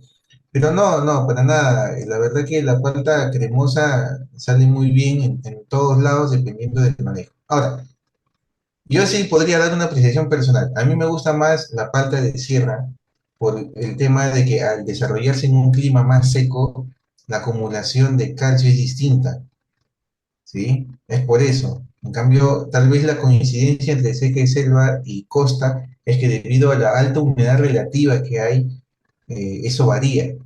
¿Ya? Eso es una cuestión. eh, a mí me gusta la palta de todos lados, ¿sí? Menos la palta de costa, ¿sí? Yo sí podría decir que la palta de costa es un poquito más aguachenta, pero la verdad que cuando nosotros manejamos bien el cultivo, la palta sale muy cremosa, independientemente del lugar. Y aquí sí tiene que ver el tema de compost, ¿no? Materia orgánica incorporada al suelo. Bien, ya vamos a escuchar a, no sé si le activé ahora al señor Walter Vivanco, pero vamos a ir avanzando de repente en lo que activa, porque sí, igual creo que envío yo un mensaje y luego tiene que hacerle clic en activar y se activa. Miren, estas son imágenes de cámaras térmicas. Nosotros tenemos unos equipos que los usamos con fines de investigación, pero también para hacer evaluaciones de si han hecho bien la poda, si se ha manejado bien el cultivo, si hay mucho estrés. Bien, se utilizan esas cámaras térmicas. Yo quiero que vean, aquí el fondo es la temperatura afuera, 36,2 grados, ¿sí? En el ambiente, y en el fruto 28,8 grados, ¿ya? Dos cosas. Y aquí en la hoja 33,3 grados, ¿sí? Como se pueden dar cuenta, casi no es mucha la diferencia entre lo que está en la hoja y lo que está en el ambiente, pero el fruto tiene menor temperatura. Y tiene menor temperatura el fruto porque en realidad transpira más. Nosotros cuando tenemos calor, ¿qué es lo que sucede? Transpiramos, ¿sí o no? El agua, salir por aquí, todo el sudor nos refresca. Bien, entonces el proceso de transpiración, ¿no? Tiene como ventaja eso, refrescarnos. Entonces, si nosotros tenemos una mayor carga de fruta, y eso también quiero hacer la comparación con la de la flor, porque la flor también transpira bastante. Tenemos que ser conscientes de que va a requerir una buena cantidad de agua, pues. ¿Por qué? Porque que llegue a estabilizarse a esta baja temperatura es que va a perder bastante agua. Y a veces nosotros no manejamos bien el riego, se afecta. ¿Cuántos de ustedes seguramente están en flor? Los más atrasados seguramente por aquí, algunos de repente dicen en floración, los más atrasaditos. La hoja está así, vertical en vez de que la hoja esté así, horizontal. Ya, que durante la floración su hoja esté más así en una posición vertical, eso es una mala señal. ¿Por qué? Porque está indicando que no hay tanta agua disponible para la planta. Entonces, la planta, para no perder tanta agua, que es lo que hace, pone su hoja así, te avisa, ¿sí? ¿Y por qué les digo esto? Porque miren, el palto es sensible a las quemadoras solares. ¿Se acuerdan que les indiqué que ha evolucionado más o menos en zonas como la ceja de selva? Bien, y a veces, pues, en zonas de ceja de selva hay sombra, o hay una semisombra, bien. Ha evolucionado en un sotobosque. ¿Qué quiere decir eso? Más o menos bajo una sombra parcial del palto. Por eso es que cuando está a plena radiación, está plenamente expuesto el fruto, pasa esto, se quema. Y no solamente los frutos, sino también las ramas. O sea, si no tiene la hoja que lo protege ahí, el fruto y las ramas se queman. ¿Y qué es lo malo? Pues estas ramas, miren, como lo pueden ver acá, y hay unas rajaduras longitudinales, micro grietas, micro heridas. Bien, por ahí entra el hongo de madera. Luego a veces cuando persisten esas quemaduras, luego a partir de ese punto hacia arriba se empieza a secar. O el brote sale más pequeño. Son consecuencias de que el pacto justamente no tolera altas cargas de radiación, ¿no? Más aún cuando dejo expuesto ramas y frutos. Mire, ¿a qué temperatura llega esta zona que ya está quemada? A 35,4 grados centígrados respecto a los 28,8 grados que debería estar. ¿Cómo disminuyo esto? Pues brindándole una buena dotación de agua justamente en estos momentos de alta radiación. Una planta que está estresada, que no se está regando bien, es más sensible a quemarse por el sol. Ahora, puedes utilizar, de todas maneras, hay protectores solares, ¿no? También, tal cual, se utilizan. O si no, pues, la vieja confiable, las hojitas, ¿no? Unas hojitas que están más abajo y todo se lo cubren y ya está.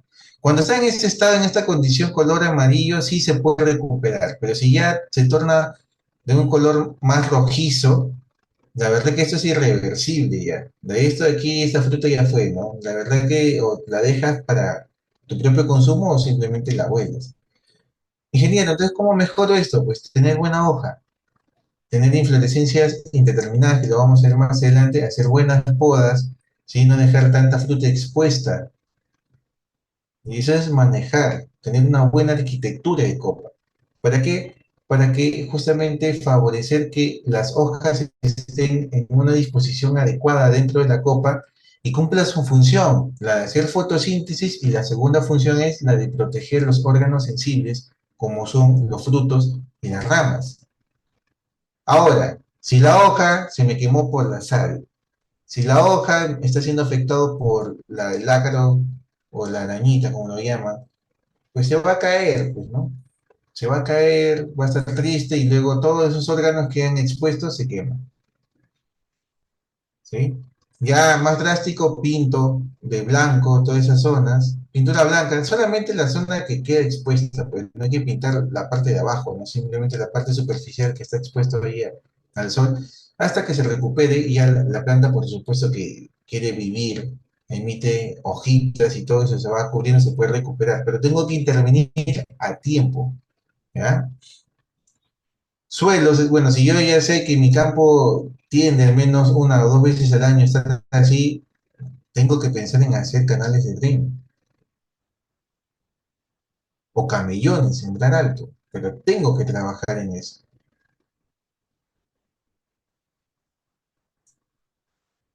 Miren aquí los vientos, ¿no? Lo que nosotros ya hace unas 3 semanas en Yauyos hemos instalado una barrera rompeviento, una malla, porque muy buena zona, muy buen suelo, muy buena agua, suelo con materia orgánica por encima del 4%, un pH de 6, ¿sí? 6 de pH, conductividad eléctrica de 0,25 milímetros, agua de excelente calidad, ¿sí? Buena ubicación al costado de la carretera, excelente. ¿Qué es lo malo? Un viento intenso, pero que destruye casi todo.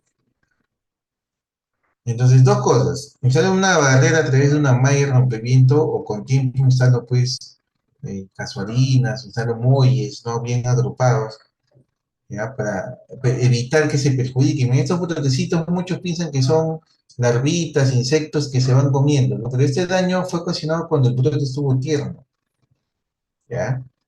Y se afecta, pues.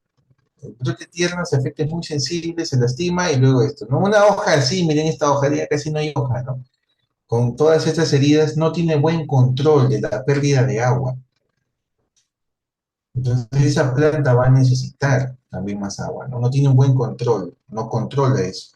Miren aquí, lo malo del fruto del palto que es que al tener un pedicelo corto y un pedúnculo largo, que es lo malo, tiene una acción de péndulo, ¿no? Entonces viene el viento y el fruto va a hacer esto. En cambio, pues, un duraznero no sucede eso porque está casi pegado a la rama, ¿no? En el caso del palto no, está prácticamente colgando. Por eso es que tiene una acción de péndulo, gira, gira, gira, gira con el viento. Bueno, se ramea, pues, ¿no? Daño mecánico. Ya con este daño, eso ya no es primera. Muy buena fruta, muy buen tamaño, pero ¿qué es lo malo? Dejó de ser primera, por el viento. Y no solamente en eso te afecta el viento, no es que te causa daño al brote tierno, no te causa daño al fruto también, sino que afecta la polinización. ¿Ustedes creen que con un viento fuerte, un insecto, una mosca, una abeja, se va a poder posar sobre la flor? No, para nada. Es más, reseca el estigma, que es la parte donde va a llegar el polen. Lo reseca ahí y el polen llega aquí y también el viento se lo lleva. ¿Por qué? Porque ya está seco, lo reseca.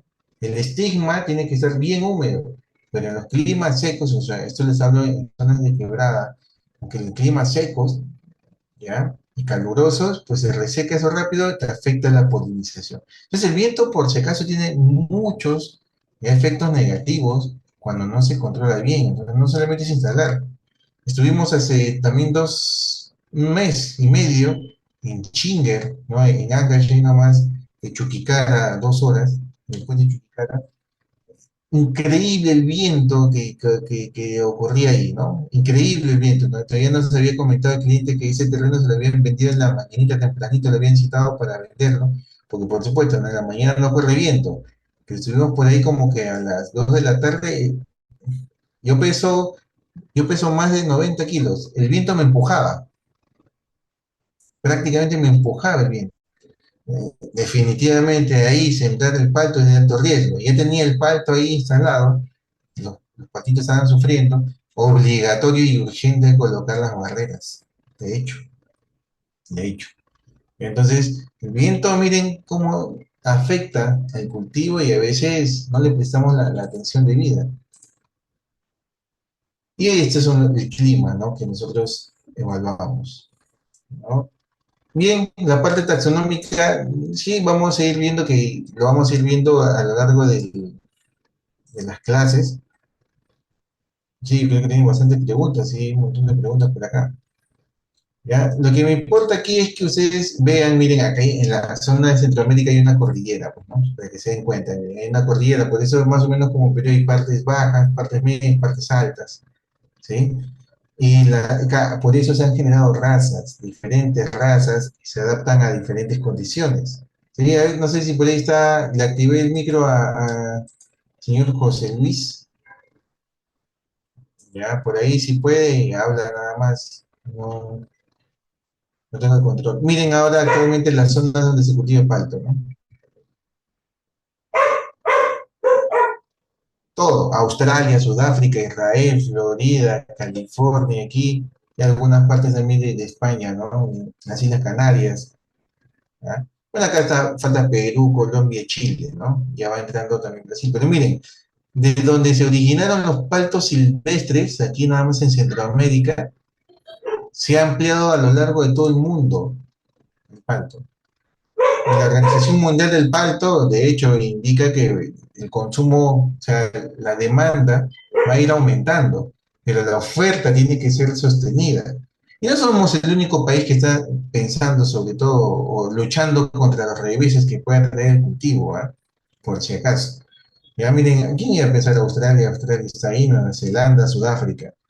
Pero todos estos países, en algún momento, van a ser nuestros competidores. Nosotros pensamos solamente aquí, ¿en quién? En Chile, Colombia, por ahí México, ¿no? Que es difícil, por ejemplo, entrar al mercado estadounidense porque ahí nomás está México, ¿ya? También tenemos que ver ya a lo largo, a Sudáfrica, ¿sí? Israel en algún momento nos afectó el precio, no fue de forma directa, sino indirecta, con el tema de que con la guerra entre Rusia y Ucrania, pues Israel ya no podía enviar sus paltos a Rusia bueno, por los castigos que le impusieron en cierta medida pues, al mercado ruso, ¿no? Entonces lo mandó hacia Europa, saturó el mercado, se afectaron los precios, ¿no? Entonces, cualquier cosita que pase a nivel mundial afecta de todas maneras la oferta y la demanda del cultivo.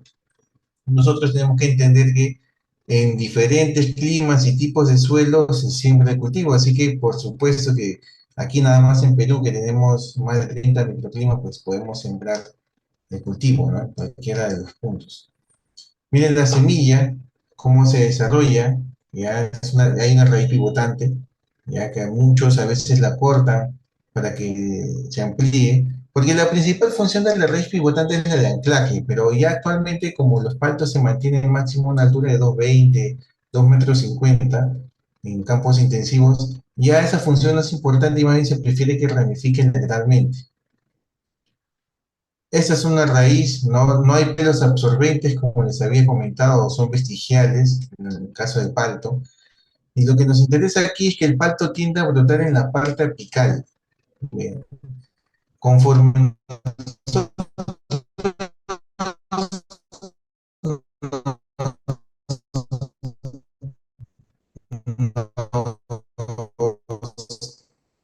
lo cerca. Aquí en la base las yemas están más separadas entre ellas. Aquí en la parte apical están más cercanos. ¿Sí? Entonces la tendencia aquí es hacia la brotación apical en el caso del palto, pero principalmente en la parte central. ¿Sí? Los anillos de yema típicos en el palto los vamos a encontrar, son fundamentales para el manejo, para las renovaciones de copa, recuperación de zonas vacías dentro de la copa, un mejoramiento de la disposición de los diferentes órganos a través de la arquitectura de la copa, todo eso ya parte del anillo de yemas. ¿Sí? La diferenciación que hay, no acuérdense que todo empieza siendo una yema vegetativa, se hizo así, inicia sin punta de lanza, y luego ya cambia hacia una yema floral. Esto es importante cuando veamos floración, eso me importa que sepan. No es que las inflorescencias aparecen de la nada, no, primero se forman en esta yema ya así de gordita es una yema floral, pero, pero antes de ser yema floral fue una yema vegetativa. ¿Ya?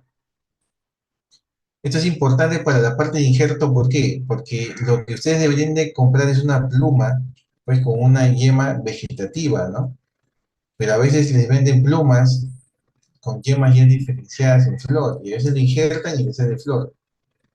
Ya, me pasó también igual, un técnico me consultó que le habían llegado unas plumas de costa, y digo, pero ¿cómo te llegan plumas de costa? Si no es temporada para sacar plumas de costa, ¿no? Ahorita todas están diferenciadas, ya a punto esperando nada más que inicie la primavera para reventar. O sea, esta época no es época para sacar plumas de costa. Tal vez podría ser para sacar material en sierra, siempre y cuando ya estés avanzado en el cuajado, ¿no? Pero esas cosas pasan. ¿Por qué? Por no saber diferenciar las yemas. Los tipos de inflorescencia, ¿no? En este caso, miren, vemos que podemos encontrar la inflorescencia y un brotecito, ¿sí? O la inflorescencia y sin ningún brote. Y no hay que engañarnos, ¿ah? Porque algunos campos que son bien manejados, a veces aparece así, pero este brote vegetativo aparece después, cuando todavía el fruto ha cuajado. Y sigue siendo una inflorescencia indeterminada, por si acaso, pero se ha manejado el cultivo de tal forma que este brotecito no entra a competir con la flor o con los frutos recién cuajados, sino más adelante recién todavía aparece. Entonces, en cierta medida nos evitamos qué cosa, la competencia entre este brote y estos futuros frutitos que van a cuajar. O sea, en este estado, como lo vemos en la imagen, hay una competencia. Pero ¿qué es lo mejor que puede pasar? Que este brotecito se retrase en salir, ¿ya? y otro es este estado, ¿no? Vamos a verlos. Un punto importante también es que en el caso de palto, nosotros encontramos un fenómeno que se llama dicogamia, ¿sí? Que es protogenia. ¿Por qué es una dicogamia protogenia? Porque primero la flor va a abrir así, va a tener ese estado, que es un estado femenino, ¿ya? Y luego en algún otro momento va a estar así con los estambres, va a estar en un estado masculino, ¿sí? Entonces, abre primero como hembra, luego se cierra, lo vamos a ver más en la parte de flotación. Al día siguiente se abre de nuevo, pero como macho, y luego se cierra de nuevo. Es, sí, pues súper complejo, súper complicado de a veces de entenderlo. Vamos a ver más detenidamente en la parte de flotación, pero nos importa entender eso, ya que en algún momento nuestra plantación va a estar con sus flores así, en estado femenino, y luego en algún otro momento va a estar en estado masculino. Y eso es importante, por eso es importante usar donadores de polen. A veces si estoy con hash, uso fuerte, uso sutano, o si principalmente uso fuerte, estoy con un ávalo, estoy con un hash, ¿no? Por ahí. Es la importancia o el fundamento de poder utilizar un donador de polen cae sobre justamente este fenómeno floral, ¿ya? Y es bueno, ahí ven las partes y toda la teoría, ¿no? De las partes de la flor, que al final lo pueden revisar con calma, ¿no? Miren el brotamiento que hay aquí. Este brotecito, acuérdense, siempre está demandando nutrientes. Es como un bebé, está creciendo. Así que como está creciendo, necesita nutrientes. En cambio, cuando ya esté así maduro, necesita nutrientes, sí, pero ya está trabajando. Entonces, el nivel de trabajo que tiene es mucho más alto que la demanda de nutrientes que tiene. Es por eso que se le dice que tiene una fotosíntesis neta positiva, porque aporta. Quiero que entiendan esto porque lo vamos a usar más adelante. Todos estos conceptos de esta primera clase lo vamos a usar más adelante. Entonces, este brote de aquí ya genera excedentes, ¿sí? Ya se puede exportar nutrientes hacia otros órganos en crecimiento o hacia la raíz, hacia las reservas. En cambio, este brotecito no, tiene una fotosíntesis neta negativa. ¿Por qué? Porque no trabaja tanto, pero consume bastante. Entonces hay un balance negativo ahí, por eso es que tiene fotosíntesis neta negativa, ¿sí? Dos tipos de brote hay en el palto. Este de aquí, que es un brote proléptico que abunda más en el centro de la copa, lo vamos a ver más cuando veamos poda, pero es típico, ¿por qué? Porque desde donde se origina hay un solo eje y hojas, nada más. Un solo eje y hojas. En cambio aquí, véanlo, hay un eje, pero a su vez hay brotes laterales que se van abriendo conforme se desarrolla el eje. Miren, cuando está maduro parece como si fuese un mini arbolito. Bien, este tipo de brotes abundan más en la parte más periférica y más aún superficial de la copa.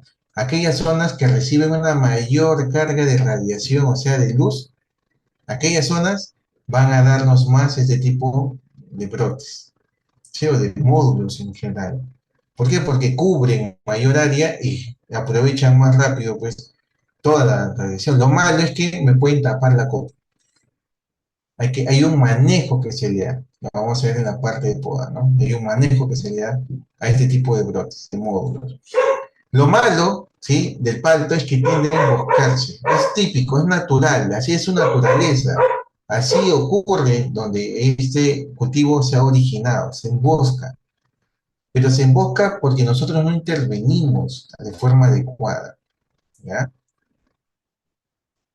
Las hojas, ¿sí? Miren, las hojas del palto duran más o menos entre 12 a 14 meses, ¿sí? En un cítrico duran de 2 a 3 años, en un palto duran casi un año aproximadamente. Por eso hay que cuidarlas mucho. Si ustedes cuidan las hojas, ya tienen resuelto más o menos el 10 al 15% de su cultivo. Eso es así. Si tienen muy buenas hojas, la verdad que van a ir muy bien, ¿sí?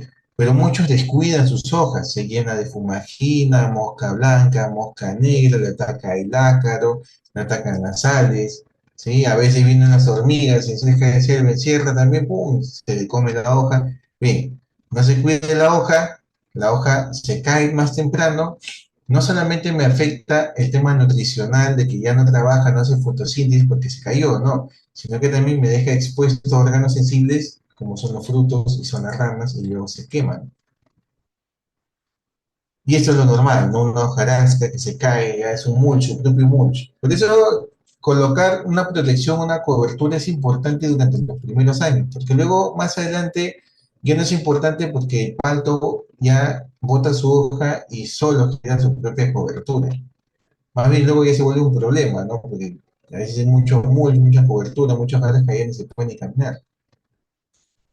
Y la vida útil, ¿no? Miren ahí cómo afecta los, bueno, acá no se ve, están ahí los ácaros, ¿no? La aranita y afecta de forma distinta a Hass y a Fuerte. ¿Sí? Hass es más sensible a estos daños que Fuerte. Y los frutitos, ¿no? Si ustedes han sido observadores por ahí, se han dado cuenta que la rugosidad está asociado en realidad de la zona donde viene. Las zonas bajas, por ejemplo, como costa, tienden a ser más rugosa la palta Hass. En cambio, la palta serrana, la palta de altura, tiende a ser un poco más lisa, tiende a tener menos rugosidad. Entonces, cuando hablamos de problemas de querezas, donde son más graves el daño de querezas sería en aquella fruta donde es más rugosa. O sea, la haz más rugosa se encuentra a nivel de costa. Por eso los fundos sufren mucho con las querezas. En cambio, en zonas de sierra, la verdad que tener esa rugosidad, ese nivel de rugosidad es muy raro. ¿Sí? Entonces, si está así, la rugosidad o así, que es medio a baja, la verdad que una aplicación y difícilmente la queresa o el crawler se puede esconder, le cae el producto y chao. ¿No? Un aceite ya los mata, ¿no? Sin ningún problema. Pero es más difícil cuando la fruta se muy rugosa porque se esconden los crawlers, se esconden las queresitas ahí, se vuelve más difícil el manejo. ¿Ya? Perfecto. Yo, bueno, acá no sale mi número, pero igual les dejo ahí no me acuerdo cuál es. A ver, vamos a compartir el otro, que es este de aquí. Ahí sale, ¿no? A ese número ustedes pueden escribir. Y luego les voy a compartir el link de un grupo ya de WhatsApp. Ahí pueden ustedes indicar que tienen algunas dudas. Bueno, han hecho muchas preguntas y la verdad que no vamos a poder responder todas ahora, ¿sí? Eh, A ver, sí, si tienen ustedes fotos, pueden agregarlas ahí, sin ningún problema.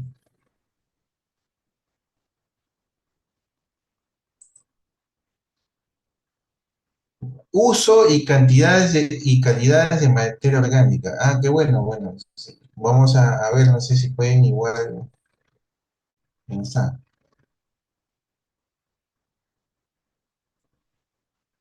Bueno, lo primero que evaluamos nosotros en cuanto a la calidad, por ejemplo, nosotros ahora hemos despachado compost, bueno, no hemos gestionado para que llegue compost a un campo en Huatuchirí, ¿no? En Chicicaya, 30 toneladas de compost, así. ¿Por qué? Porque le toca pues, 25 kilos por planta, ¿sí? Y, y hemos tenido muy buenos resultados con eso. Le agregamos un poco de guano de isla, pero solamente un poco porque el tema con el guano de isla es que tiene mucha sal. Así que va, por supuesto, en mezcla, pero menos. Lo vamos a ver en la parte de abonamiento, no se preocupe, ¿sí? ¿Dónde puedo conseguir buenos plantones? No sé, bueno, ahora han cambiado al jefe, hay un nuevo jefe en programas totales, así que no sé cómo estarán manejando ahora el tema de vivero, ¿no? Yo les podía recomendar antes de la misma universidad, pero ya ahora los protocolos han cambiado, han variado un poco. Igual, si quieren adquirir, escriban. Nosotros, si no los conseguimos, tenemos un vivero también bueno en Sayán, ¿ya? La idea es que guiarlos, ¿no? Guiarlos justamente que adquieran un buen plantón, ¿ya? Y a ese número pueden escribir. ¿Cuál es el mejor riego tecnificado del riego? Es mejor el riego tecnificado o el riego normal. Lo mejor e ideal es tecnificar el riego, o sea, tecnificarlo en la medida de usar pues las mangueras, goteros. Pero la mayoría hace mal. Miren, la mayoría de personas que han instalado un sistema de riego, ¿no? Por goteo, ha terminado por tapar sus goteros. ¿Por qué ha terminado por tapar sus goteros? Porque retiró el filtro en algún momento o nunca usó un sistema de filtrado. ¿Ya? Cualquiera de esos dos. Ya por ahí les estoy activando el audio a algunos. ¿Qué es lo que le da la cremosidad? La materia seca. Y la materia seca la dan las hojas. O sea, si tú tienes buenas hojas, vas a tener buena cremosidad en la palta. Pero si tus hojas están hasta el piso, la verdad que tu palta va a ser aguachenta. ¿Sí?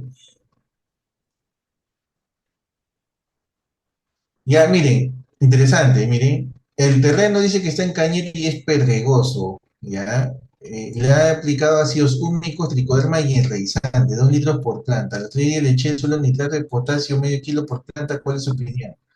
Recién ha cumplido 3 años. Ya, no es malo aplicar tricoderma. Lo malo es aplicar tricoderma sabiendo que mi suelo no tiene buen porcentaje de materia orgánica, porque el tricoderma es un organismo vivo, así que necesita en cierta medida estar bajo una condición adecuada de materia orgánica, ¿ya? Así que hay que hacerlo, porque si no a veces no se establece, lo que queremos es que se establezca cerca de la raíz, o sea, en la zona de la rizósfera, pero si no, por mientras en la materia orgánica que pueda estar en el suelo, ¿sí? Sí, por ahí te estoy activando a José Luis. A ver, Ingeniero, buenas noches. Tengo yo una consulta. Tengo un cultivo instalado de hace 3 años y lo estoy regando por riego tonificado con microjets, se llaman unos chisperos chicos, y le estoy regando, le he estado regando cada 3, 4 días porque donde estoy estamos a 1800 metros más o menos en la sierra y el sol está fuerte.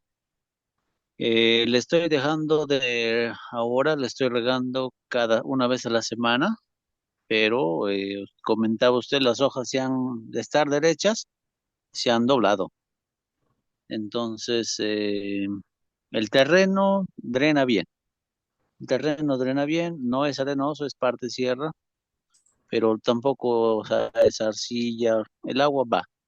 Entonces, no sé cada cuánto podría regar, porque yo cuando la estaba regando cada 3 días, 3, 4 días, bueno, se ha caído bastante el frutito chiquito y pensé que era por mucha agua. No sé si por ahí me puede dar un alcance, por favor.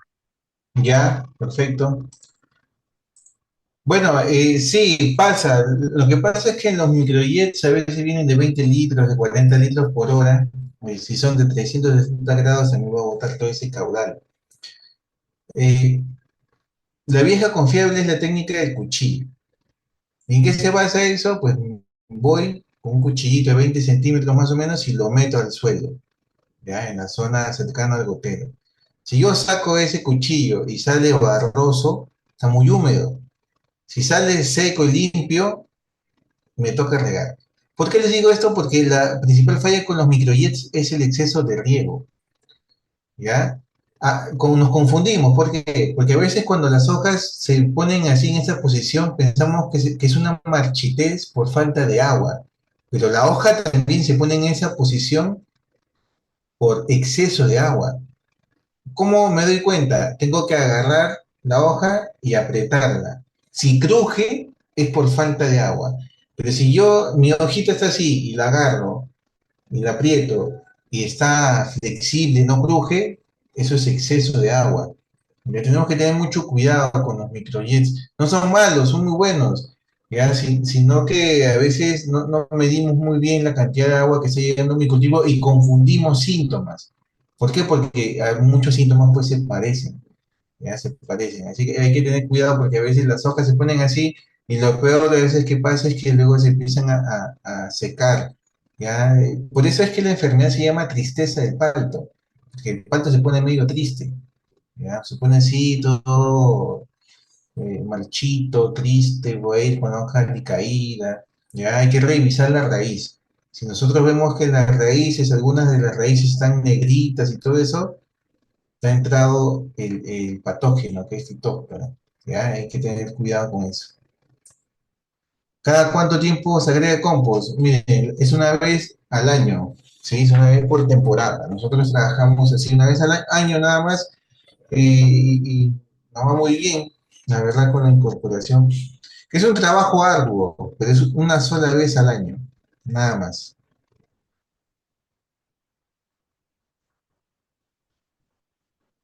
Ya ahí veo una foto, ¿no? Muy bien, ya esa foto tiene clorosis férrica, pero miren, si ustedes ven, hay una foto, bueno, del usuario Xiaomi, dice, ¿no? Pero, a ver, la clorosis férrica puede ser por varios motivos. El suelo tiene un pH elevado, ¿ya? Hay problemas con la materia orgánica también. Y tercero, la ciodiplodia. ¿Por qué te digo la ciodiplodia? Porque la ciodiplodia cuando te ataca la zona del injerto, o sea, cuando ha sido un mal plantón, por eso hay que ver, si la zona del injerto está media deforme, ¿no? A veces el injerto, la zona de la parte del injerto está un poquito más gruesa que el patrón o al revés.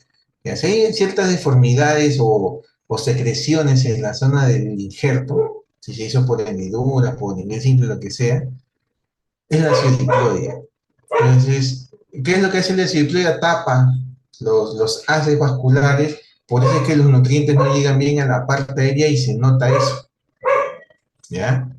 Entonces, si no tienes otra planta que sea al costado, que tenga esa sintomatología, ¿no? Y todo eso, hay que ir viendo, pero ve la zona del injerto, ¿ya? Yo te puedo decir así bien fácil, aplicas un quelato de hierro o un quelato de micronutrientes, tu planta va a recuperar su verdor. Con un nitrógeno, vía foliar, ¿ah? Va a recuperar el verdor. Pero si es la ciodiplodia, va a volver luego de 3 a 4 meses al mismo estado, ¿ya?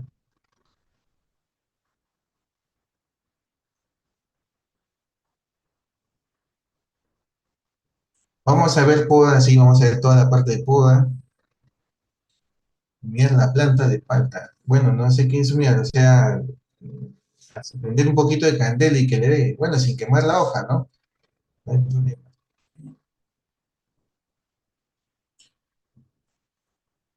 Vamos a ver el tema de poda, no se preocupen, vamos a tratar de responder las preguntas relacionadas al tema.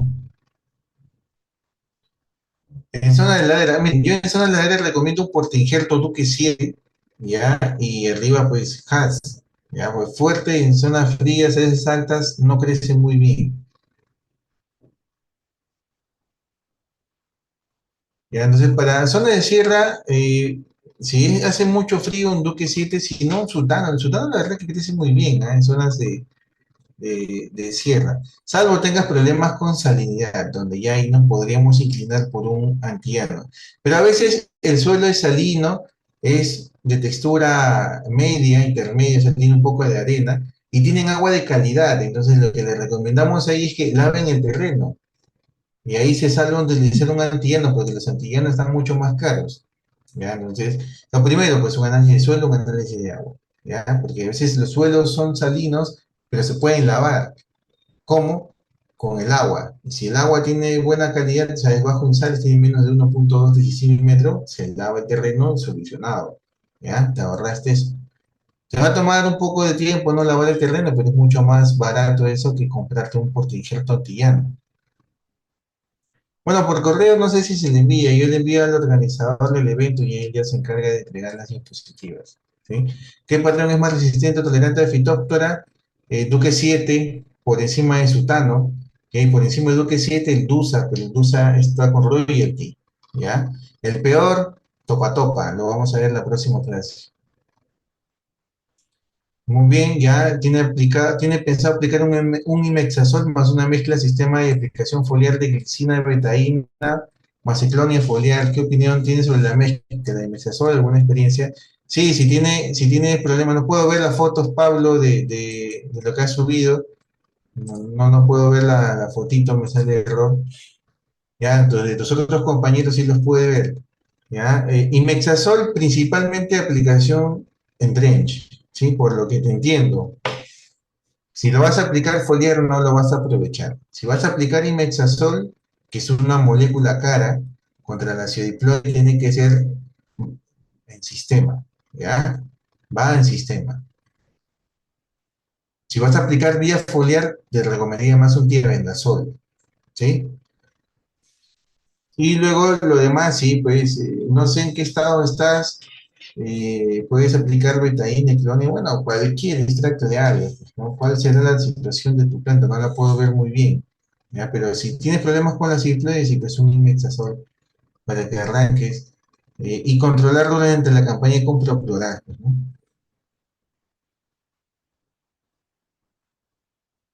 ¿Qué tiempo? Esa es la pregunta siempre del mío. ¿Qué tiempo debemos regar? La técnica del cuchillo te va a ayudar, ¿no? ¿Por qué? Porque cada zona tiene diferente tipo de suelo. A veces tiene diferentes niveles de retención de humedad. Si yo te digo riega una vez a la semana, de repente puede ser demasiado tiempo para tu campo, o mucho tiempo, o muy poco tiempo de repente. ¿Ya? Ya, 2800, un Duque 7. Topa Topa no trabajo y no recomiendo Topa Topa porque es muy sensible a fitóftora. Lo vamos a ver en la próxima clase. ¿Ya? Y sí, bueno, sí, hay un montón de preguntas. Ojalá, no sé, ya si el organizador lo puede plasmar las preguntas y por ahí. Está O igual, yo les recomiendo, escriban aquí. Voy a tratar de enviarle al chat el link del grupo. Yo no sé si puedo hacer eso. A ver, vamos a ir viendo.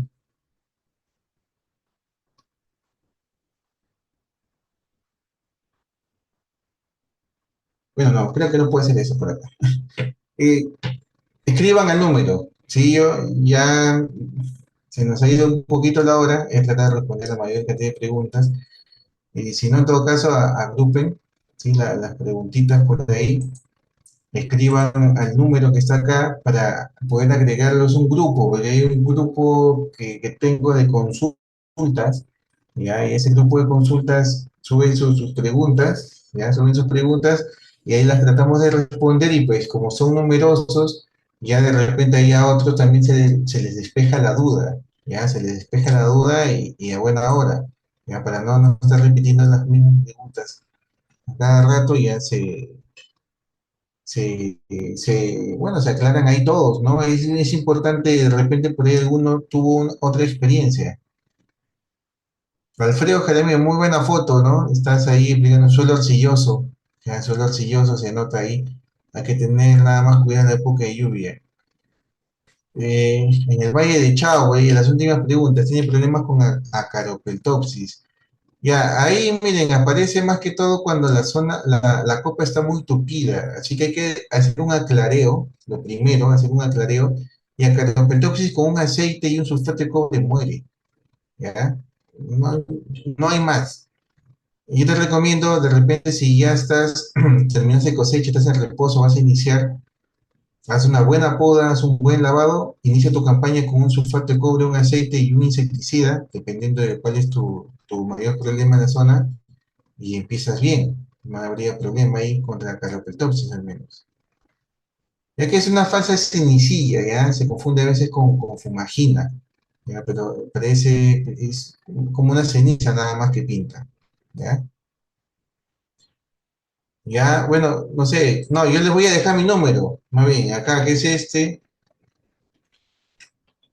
ustedes escriban a ese número las consultas o indiquen quiero que me agreguen al grupo de WhatsApp y ahí les vemos el link, se agregan y ahí hacen su consulta, ¿no? Para que todos podamos retroalimentarnos, ¿sí? La otra reunión, ¿cuándo es? Creo que es el próximo martes, ya, déjame ver, a ver, sí, sí, creo que todo está en la agenda. Sí, el próximo martes 19 es la próxima sesión que vamos a ver la parte de propagación, ya importantísimo, la parte de propagación, fundamental, ya. Si ustedes inician bien el cultivo, con buen plantón y bien injertado, la verdad que no van a tener ningún problema, ¿no? Para aquellos que sí ya tienen experiencia con el cultivo, nos vamos un poquito de repente en el uso de porque injertos nada más de frente, ¿ya? Pero lo vamos a ver en la próxima clase, ¿ya?